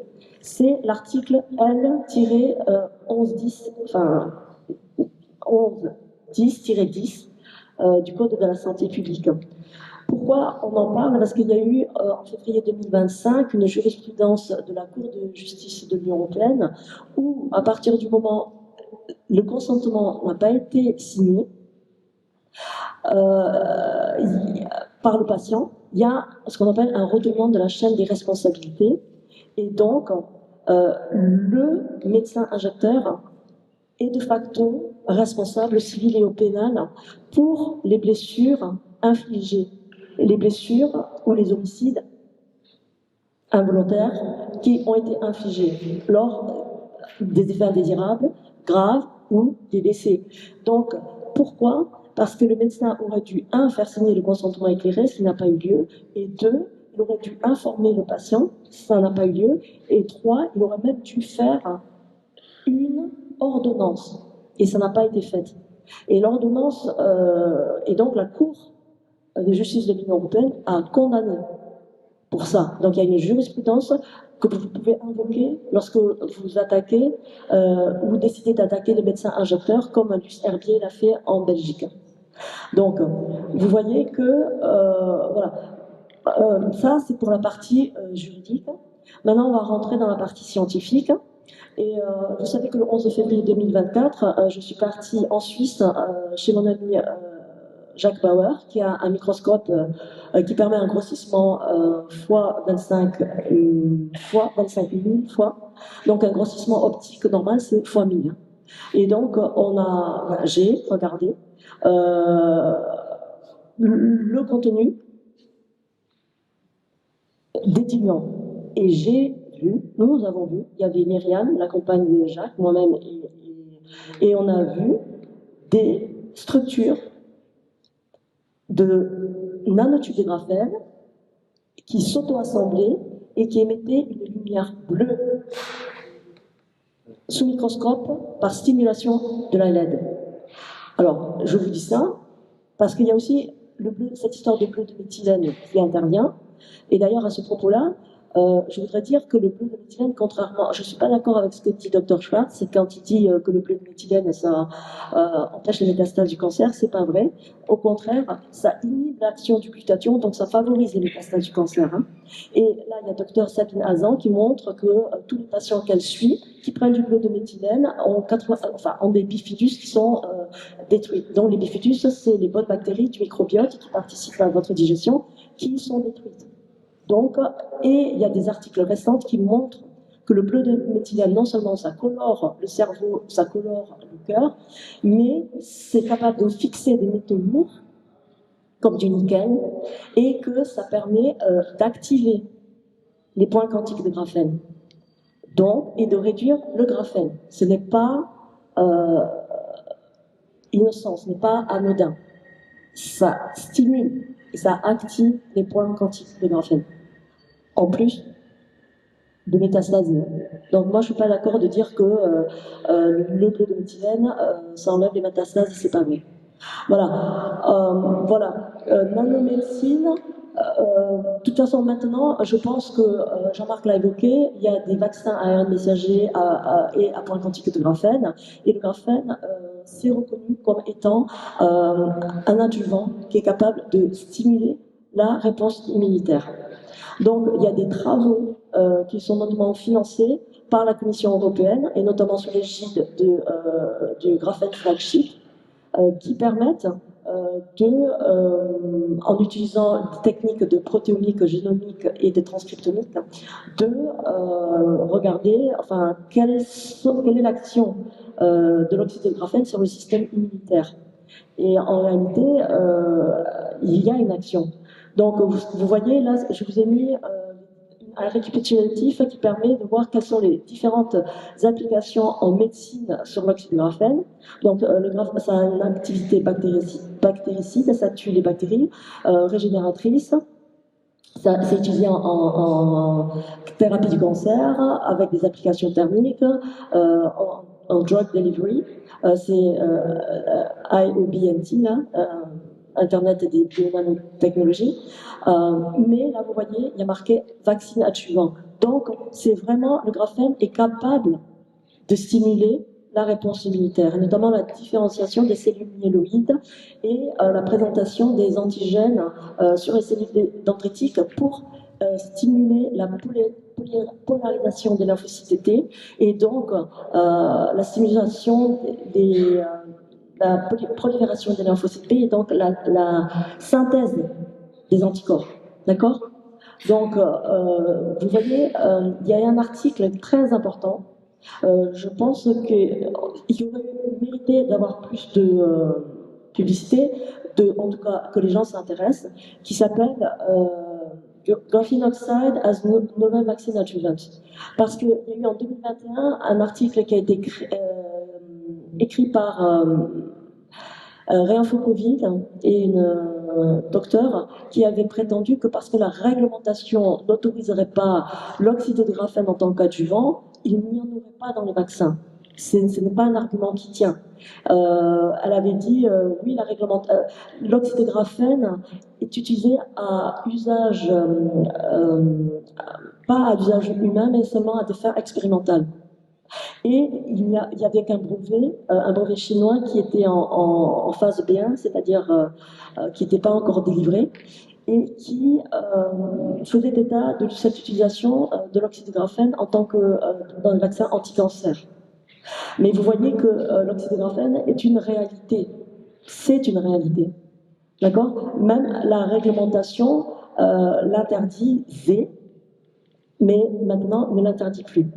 Donc, l'oxydographène, qu'est-ce que c'est? C'est un composé qui est essentiellement composé de carbone, hybridé sp2, et qui se met en maille comme ça, comme un nid d'abeille, et qui a été un nouveau matériau qui remplace le silicium, parce qu'il a des propriétés supraconductrices, comme le cuivre, 100 fois plus, résistant 200 fois plus que l'acier, transparent, et qui permet d'être fonctionnalisé, donc qui peut être transformé en transistor, miniaturisé, et qui peut être fonctionnalisé avec des molécules d'ADN, de polymères, et vous voyez, et vous voyez cette structure, donc il y a eu un prix Nobel de ça, c'était des Russes qui ont eu le prix Nobel pour avoir pris une mine de crayon, donc du graphite, et qui est plusieurs couches, et qui en prenant un scotch avait réussi à obtenir une monocouche. Et ils se sont dit, tiens, mais c'est intéressant, on a une monocouche de graphène et on peut l'oxyder, la fonctionnaliser et la réduire. Voilà, oxyde de graphène, GO, RGO, oxyde de graphène réduit. Et le bleu de méthylène permet la réduction de l'oxyde de graphène. Alors, Jean-Marc l'a évoqué tout à l'heure, là je vous rappelle les lignées hématopoïétiques, c'est-à-dire que la moellosose est capable de produire deux lignées, la lignée myéloïde et lymphoïde. Donc à gauche vous avez le système immunitaire inné, et puis ensuite à droite le système immunitaire humoral adaptatif.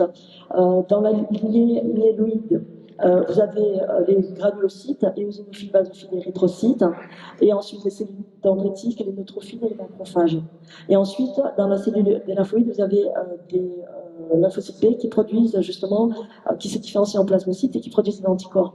Nous, on va s'intéresser à la lignée des neutrophiles, parce que l'oxyde de graphène influe sur la nétose des neutrophiles.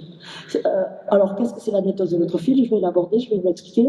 Mais là, vous voyez sur cette slide-là, on voit que l'oxyde de graphène peut être fonctionnalisé avec des anticorps, des peptides, des médicaments, de l'ADN et de l'ARN messager, et donc déclencher la réponse humorale, hein. Donc la synthèse d'anticorps. Alors, la nétose, qu'est-ce que c'est? C'est un phénomène très récent d'une dizaine d'années qui n'a pas été enseigné en fac, hein, même sur les chercheurs, oui, et qui montre que en fait les neutrophiles, c'est une classe de globules blancs qui intervient dans le système immunitaire inné et qui permet de lutter contre les bactéries et les champignons, etc. Et on s'aperçoit que chez les vaccinés, il y a un phénomène qu'on appelle la nétose des neutrophiles, c'est-à-dire qu'on a un recrutement, notamment chez les gens qui ont des formes graves de Covid. On a un rapport leucocyte, attendez, on a un rapport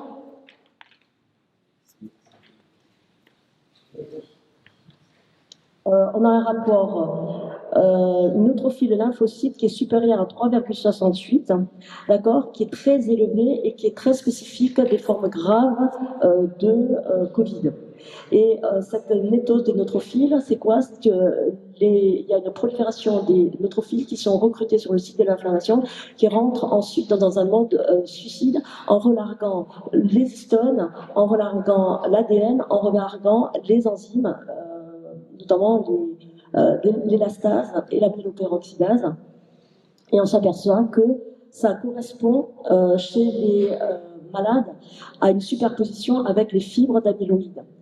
Donc, on s'aperçoit que ces métoses-là, cette métose provoque la formation des fibres d'amyloïdes et qui sont responsables des maladies auto-immunes. Donc, je vais vous montrer ça très rapidement. Ça, c'était le programme GIX dont je vous ai parlé tout à l'heure. Et on s'aperçoit aussi que la myéloperoxydase est capable de dégrader le graphène pour donner des molécules flavonoïdes qui sont éliminées. C'est très important de tenir compte de la présence du graphène parce que sinon, vous prenez des compléments alimentaires, vous allez mieux et quand il y a une stimulation par 5G, paf, il y a un crash. Et beaucoup de victimes disent « Ah oui, je me sens bien, je prends des compléments alimentaires » et tout à coup, paf, je retombe en crash et les analyses sanguines le montrent.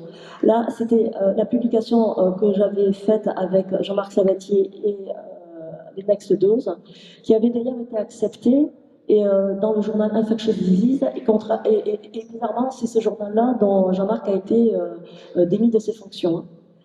Sur dénonciation du CNRS. Donc, c'est une volonté claire d'empêcher ces résultats-là de sortir et de faire partie de l'état de la science, donc d'être pris en compte par un juge lors d'un procès.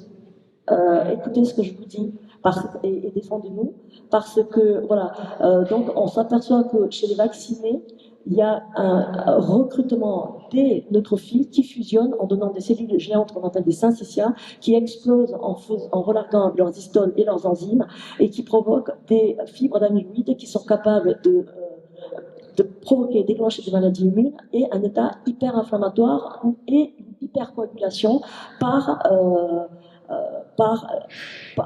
déclenchement, activation du facteur d'équilibrante et notamment du facteur 10. Alors ça, c'est très important. Je le dis. Donc là, c'est la publication qui montre qu'il y a une superposition entre les fibres de myéloïdes et la protéine spike qui est clivée en présence de l'élastase, d'accord? Et ensuite, vous voyez, là, c'est des images que nous avons obtenues, que j'ai obtenues. C'est une première mondiale. Hein. Personne n'a ces images-là. Même Dr Anna Michaela, elle n'a pas ces images-là. Je les ai. Donc, quand le professeur Perron dit non, il n'y a pas de graphène, il n'y a pas d'auto-assemblage, c'est faux. Et il y a des travaux à l'heure actuelle sur le fait, en optogénétique, de stimulation et d'activation des points quantiques de graphène par des fréquences et par la lumière bleue. Donc, attention à l'utilisation du bleu de méthylène. Je vous le redis, ce n'est pas vrai que ça enlève les métastases. Hein. Donc, voilà ce que nous avons trouvé. Ce sont des images qui sont réelles. Et donc, il faudra que le gouvernement réponde à ça. Parce que personne n'a donné son consentement à ça. Et surtout ceux qui sont malades, et surtout vous, là. Donc, je pense que c'est très grave ce qui se passe. Et que effectivement, comme dit Éric Loredan, qu'on nous parle de l'affaire Brigitte ou je ne sais quoi encore, eh bien, il se met insidieusement en place le portefeuille d'identité numérique avec cette activation des points quantiques de graphène introduits à travers la vaccination. Demandez-vous pourquoi. Demandez-vous pourquoi. Donc ça, c'est les images que vous avez vues dans les livres des Next Dose, qui montrent la présence donc des syncytia et de la nétose. Donc je remercie évidemment toutes les personnes avec qui j'ai collaboré, notamment Jean-Marc Sabatier, mais également Jacques Bauer et aussi Patrick Jouan. Voilà, je vous remercie de votre attention.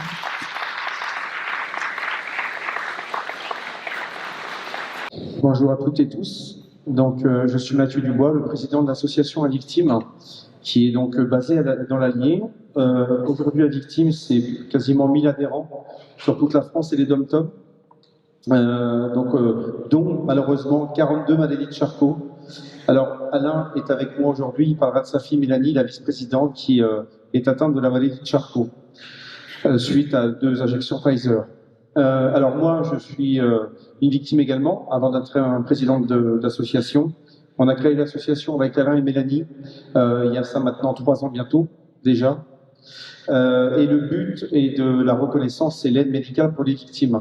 Je remercie bien sûr évidemment Dr Laurence pour son invitation et cette organisation qui demande beaucoup de travail. Toutes les associations et collectifs qui œuvrent comme nous à pouvoir faire sortir la vérité, aider les victimes, les soignants suspendus, les soignants, je vois Elodie et Michel qui ont fait au nom de l'humain, ont risqué leur carrière et leur vie, même on peut dire. Donc, moi, je dis bravo à toutes ces personnes-là. Merci à la ville de Montfermeil également et à son maire. Voilà, moi donc j'ai 40 ans, j'étais quelqu'un de, voilà, une vraie vie normale, une femme, un enfant. D'ailleurs, je remercie ma femme et mon fils Gabriel, qui porte bien son nom, c'est un ange, et qui m'a beaucoup aidé à surmonter tout ça. Alors moi, j'ai mes premiers symptômes de la vaccination dès le lendemain. J'ai une seule dose Moderna, et donc j'ai des douleurs dans les jambes qui arrivent très vite, une grosse fatigue, et à ce moment-là, je me suis dit, il se passe quelque chose, et une semaine après, je marche quasiment plus. Alors aujourd'hui, je souffre d'une neuropathie des petites fibres et d'une encéphalomyélite myalgique. Alors c'est des noms qui peuvent paraître très scientifiques, et c'est des noms même qu'on ne connaissait pas il y a encore quelques temps. Je vois les filles qui sont avec moi, qui sont toutes atteintes malheureusement de cette pathologie-là. C'est le cerveau qui est entre autres touché, tout le système nerveux. Et le but, encore une fois, quand on voit tout ça, c'est que on voit bien qu'il se passe quelque chose. Un victime est là pour remettre de l'humain dans ce monde, parce qu'on le voit trop, il y a parfois trop de choses qui se passent, et c'est pour ça que l'unité, vraiment, l'unité est importante, qu'on soit tous ensemble dans ce combat. On le voit aussi. Alors cette année, on a pu être reçu par monsieur Yannick Noder, le ministre éphémère, qui voilà, n'a pas resté longtemps, et on a pu voir ses conseillers. Alors oralement, ils nous certifient qu'il y a des effets indésirables. Ils nous le disent, hein. Il y a des effets indésirables du vaccin et des Covid longs. Mais qu'est-ce qu'on fait? Alors là, c'était la grande question. Alain peut témoigner. Évidemment qu'ils ont parlé d'argent. Ils parlent toujours d'argent, ces gens-là, de statistiques et d'argent, en disant, mais vous vous rendez compte, si on annonce ça maintenant, ça va coûter extrêmement cher. Mais j'ai dit là, on parle d'humain. Enfin, moi, la rigueur que ça va coûter de l'argent, c'est pas notre problème. Le problème, c'est qu'aujourd'hui, il y a des gens qui se sont fait vacciner, enfin injectés, pardon, parce que ce ne sont pas des vaccins, et qui souffrent au quotidien. J'ai eu plus de 800 victimes au téléphone, et dont Aline, pour notre petite Serena, qui a une force incroyable. La victime la plus jeune, c'est Serena, qui a 3 ans, et la plus âgée a 94 ans. La moyenne d'âge dans l'association, on va dire, de pathologies souvent très graves, malheureusement, c'est entre 30 ans et 55 ans. On a des troubles visuels, des troubles auditifs, des troubles cardiovasculaires, des troubles gynécologiques, des troubles cérébraux. Toutes les saloperies qu'il y a sur cette terre, on les a, malheureusement. Et avec humblement, et je dis bien humblement, on essaye de faire bouger les choses à notre manière, en manifestant également sur le terrain. Et je peux vous dire une chose qui est quand même positive. Il y a quand même du positif dans tout ça, c'est qu'on rencontre des gens magnifiques dans ce combat-là. Je vois beaucoup de gens qui sont présents. Je vois Jean-Marie, par exemple, qui est toujours présent et qui soutient quoi qu'il arrive. En fait, il faut s'unir, comme l'a très bien dit Laurence, il faut s'unir, vacciné ou non vacciné, c'est pas grave. Aujourd'hui, ils ont voulu nous diviser, il faut qu'on se rassemble. C'est ce qui va les emmerder. Et on le voit maintenant, on le voit ce qui se passe. D'ailleurs, un des conseils du ministre, quand on leur dit, mais vous savez, on n'est pas là pour foutre le bordel, on est juste là pour au nom de l'humain et pour dire qu'il se passe quelque chose pour nous, mais il faut penser pour le futur. Et c'est vrai qu'il était un petit peu désarmé parce qu'il ne pensait pas qu'on avait bien aussi bien préparé notre rendez-vous. Humblement, vous savez, moi je ne suis pas médecin, je ne suis pas avocat, je ne suis pas scientifique. D'ailleurs, je remercie également les scientifiques, Jean-Marc, Anne-Marie, qui sont passés avant nous, et tous ceux qui vont passer. C'est-à-dire qu'aujourd'hui, il faut qu'on soit, voilà, cette cohésion qu'il y a, cette humanité avec un grand H. Et c'est ce qui va les faire tomber. Moi, je vous le dis, on le sait. En ce moment, avec la victime, on a 28 plaintes qui sont parties auprès du procureur de la République de Paris. Alors, on va se dire les choses. Il y en a déjà 18 qui sont revenus sans suite, en très peu de temps. On le savait, mais on ne va pas lâcher. La semaine prochaine, notre Assemblée Générale, Maître Sonnet sera présent. Et le but, c'est d'aller auprès d'un juge d'instruction, directement. Mais ça va coûter de l'argent. Et en fait, on va sûrement faire un appel aux dons pour que les victimes, pour nous, ce soit la victime qui paye tous les frais, je dis bien tous les frais des victimes. Depuis le départ, c'est ça. Alors quand j'ai écouté des gens dire oui, la victime, on ne sait pas. Non, la victime, on est clair et net, on est droit dans nos bottes. La victime, tout est clarifié, on a des factures, on a des avocats, tout est contrôlé. Il n'y a aucun problème. Si quelqu'un le demande, on le fournira, il n'y a pas de souci. Mais aujourd'hui, l'argent ira strictement aux victimes, à personne d'autre. C'est pas pour les se promener à droite à gauche, c'est pas du tout ça. Alors oui, il y a des frais évidemment de fonctionnement, mais je peux vous dire que Dominique qui est là, qui peut confirmer, c'est des milliers d'heures au téléphone avec les victimes. Et humblement, avec Dominique, on le fait, et Alain, qui le fait très bien avec les victimes, et surtout pour les Charcot, eh ben, on ne peut pas laisser tomber. On ne peut pas laisser tomber. Il y a trop de souffrance. Quand je vois cette salle où on voit des victimes, mais des victimes directes et indirectes, parce qu'il y a les proches aussi qui sont concernés, il y a les familles, il y a les amis, des suspendus, évidemment. Moi, malheureusement, je connais des suspendus qui sont suicidés. C'est intolérable, intolérable. On a aussi une pensée pour Sandra, qui nous a quittés il y a 1 an, à 45 ans. Elle souffrait beaucoup trop. Elle laisse 2 filles derrière elle, 18 ans et 16 ans. Et elle supportait plus cette souffrance-là. Elle a préféré se suicider. Vous vous rendez compte? C'est impensable, en fait. Et puis, bien sûr, je pense à toutes les personnes qui sont disparues. Évidemment, alors je peux pas tous les citer, mais j'ai une pensée particulière à Sylvie Pochet, qui a fait un geste magnifique quand elle est partie, et ça, on n'était même pas au courant. C'est que, au lieu de demander des fleurs ou une stèle pour elle, elle a dit faites un don à la victime pour aider les autres. Voilà, c'est ça exactement les choses. Et le plus important, pour une fois, c'est cette cohésion et cette humanité et cette solidarité. Cette solidarité qui est importante. Pour moi, 2026, ça va être on avance, solidarité, humanité. Ça va être les mots clés de la victime. Tous ceux qui on ne plaît pas, faites votre route. On s'en fout. On s'en fout parce qu'on sait où on va, clairement. Et avec Alain, avec Dominique, avec Julia, avec Tiffany, avec qui vous voulez, nous, tout ce qu'on fait, c'est avec le cœur qu'on le fait, et pour l'humain, au nom de l'humain. On n'a aucun autre intérêt à faire ça. Voilà, je voulais vraiment le préciser, mais je sais que je félicite vraiment tous les collectifs et associations, n'importe laquelle, œuvrent chacun à sa manière, et c'est très important de le redire, et de dire que vraiment, on est tous ensemble. Ça, c'est clair et net. Voilà. Donc, je remercie encore du fond du cœur. Non, c'est moi qui voudrais vous applaudir ici. J'ai une pensée très émue pour notre Mélanie, notre vice-présidente, Alain va en parler, qui malheureusement est atteinte de la maladie Charcot, qui est encore là aujourd'hui. Ça fait 4 ans et demi qu'elle souffre. Elle a une force incroyable, et comme toutes les victimes, mais en particulier elle, qui, moi j'adore son sourire. Elle a un sourire magnifique, et je sais que c'est quelqu'un que j'aime si profondément. Et voilà, je vais laisser parler Alain, et elle sait qu'on l'embrasse fort et qu'on l'aime très très fort.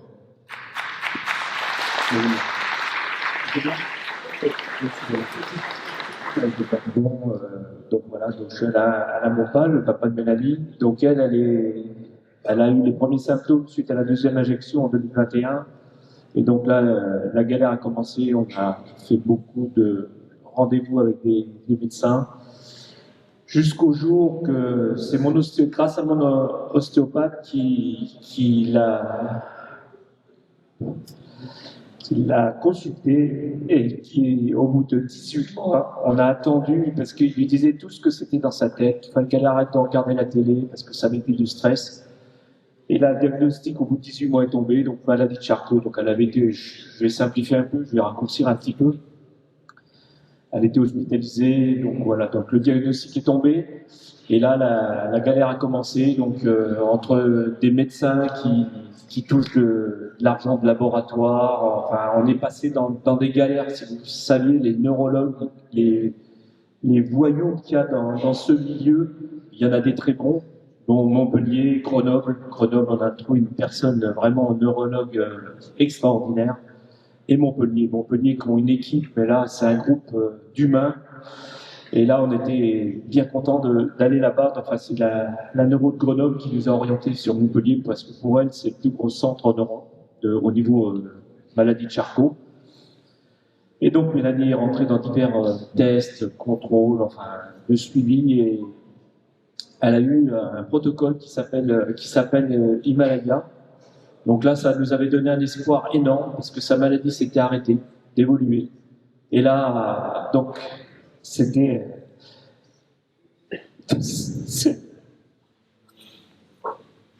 un bonheur pour nous de voir que cette maladie s'était arrêtée d'évoluer. Et malheureusement, dans ces 383 patients, il y en a 2 qui ont eu des effets indésirables, et donc ils ont tout arrêté. Et la maladie est repartie. Donc là, après, j'ai rencontré des scientifiques qui nous ont conseillé de faire de prendre des traitements. On a essayé. Anne-Marie, il y a 2 ans, j'ai essayé elle a essayé son traitement, mais bon, il n'y a pas eu de résultat. On a essayé plein de choses. Elle a été en Belgique. Mais elle n'a pas pu continuer parce que c'était trop compliqué pour elle. Et c'est vrai que ça a été un petit peu positif. Et ça s'appelle l'ozon. Elle a fait un traitement d'ozon pendant 1 semaine. Enfin, on a fait tout un tas de choses. Bon, le dernier protocole qu'elle a essayé, c'est le professeur Perron qui avait ramené ça des États-Unis. Donc pareil, on est parti. Donc elle l'a fait pendant 5 mois. Mais bon, il nous avait prévenu. Il a dit son cas est vraiment très avancé et j'ai bien peur que. Mais bon, on l'a essayé quand même. Et au jour d'aujourd'hui, Mélanie, elle est dans une galère.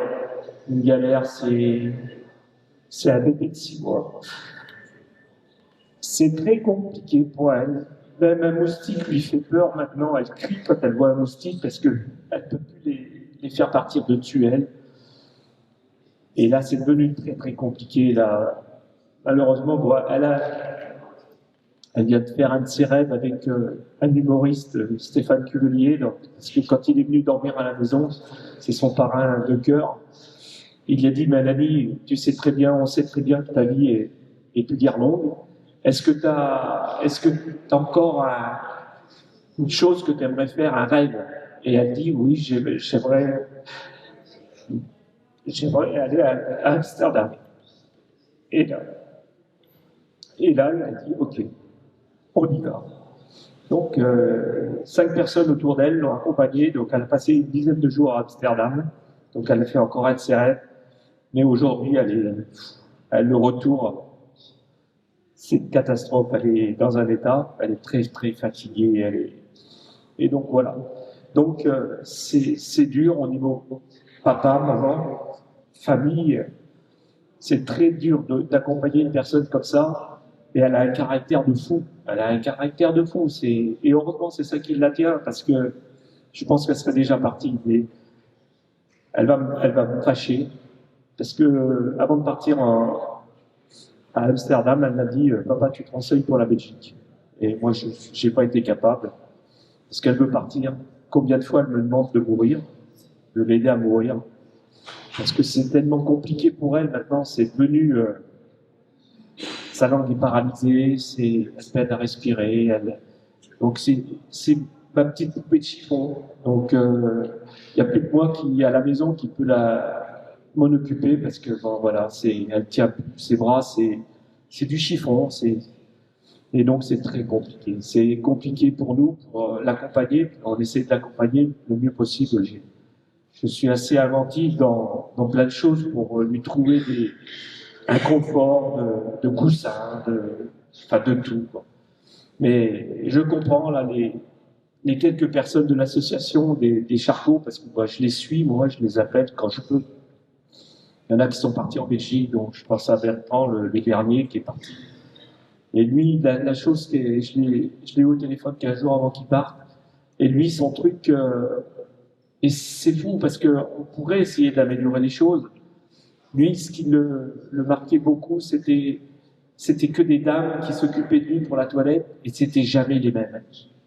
Et donc ça, c'était dur. C'était un jeune homme, puisqu'il est parti, il avait 37 ans.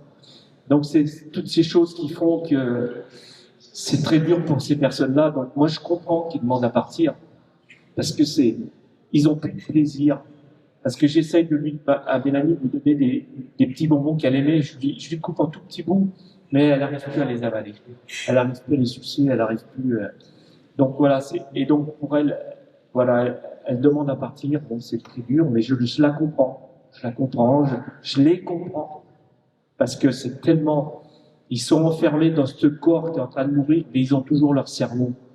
Et ça, c'est très, très compliqué. Et voilà. Donc, qu'est-ce que la vie est dure, qu'est-ce que ces politiciens nous ont fait? Et c'est une chose horrible ce qu'ils ont fait, parce que pour moi c'est des criminels. Il va falloir qu'ils payent un jour. Et en tant que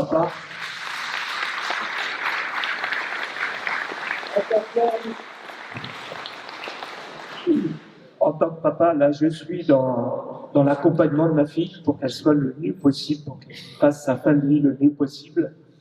J'accompagne aussi ma maman parce que j'ai ma maman aussi à côté. Mais un coup qu'ils vont être partis, je ne sais pas ce que je vais faire. Je ne sais pas ce que je vais faire, mais je vais changer de visage. Ça, c'est sûr, parce que tout le monde me connaît en gentil, mais j'ai un caractère qui est très fort et il va falloir qu'ils payent ces personnes-là. Parce que toute cette souffrance qu'ils font endurer depuis tous ces mois, toutes ces années là, avec Mélanie, et puis je pense aux autres personnes, aux parents qui accompagnent. Et je peux pas tout dire parce que Mélanie m'a dit de ne pas le dire en public, mais elle a vécu un drame de son côté. Et ça, il faudra qu'un jour, je vais vous dire franchement, je ne crois plus. Je l'engueule, le gars qui est censé être là-haut, mais non, il fait plus son boulot là. Il nous a lâchés aussi, parce que c'est tellement dur ce qu'on endure en tant que parent, en tant que personne malade. Parce que moi, je vous dis, j'ai tous les charcots au téléphone, et donc j'ai les papas, mamans, les personnes malades.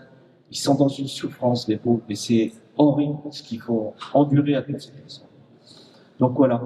Donc j'espère qu'ils vont payer cher toutes ces méchancetés qu'ils nous ont fait vivre pour de l'argent, parce qu'ils ont vu que l'argent. Et ça, c'est terrible. Donc voilà. Donc je vous remercie d'avoir écouté.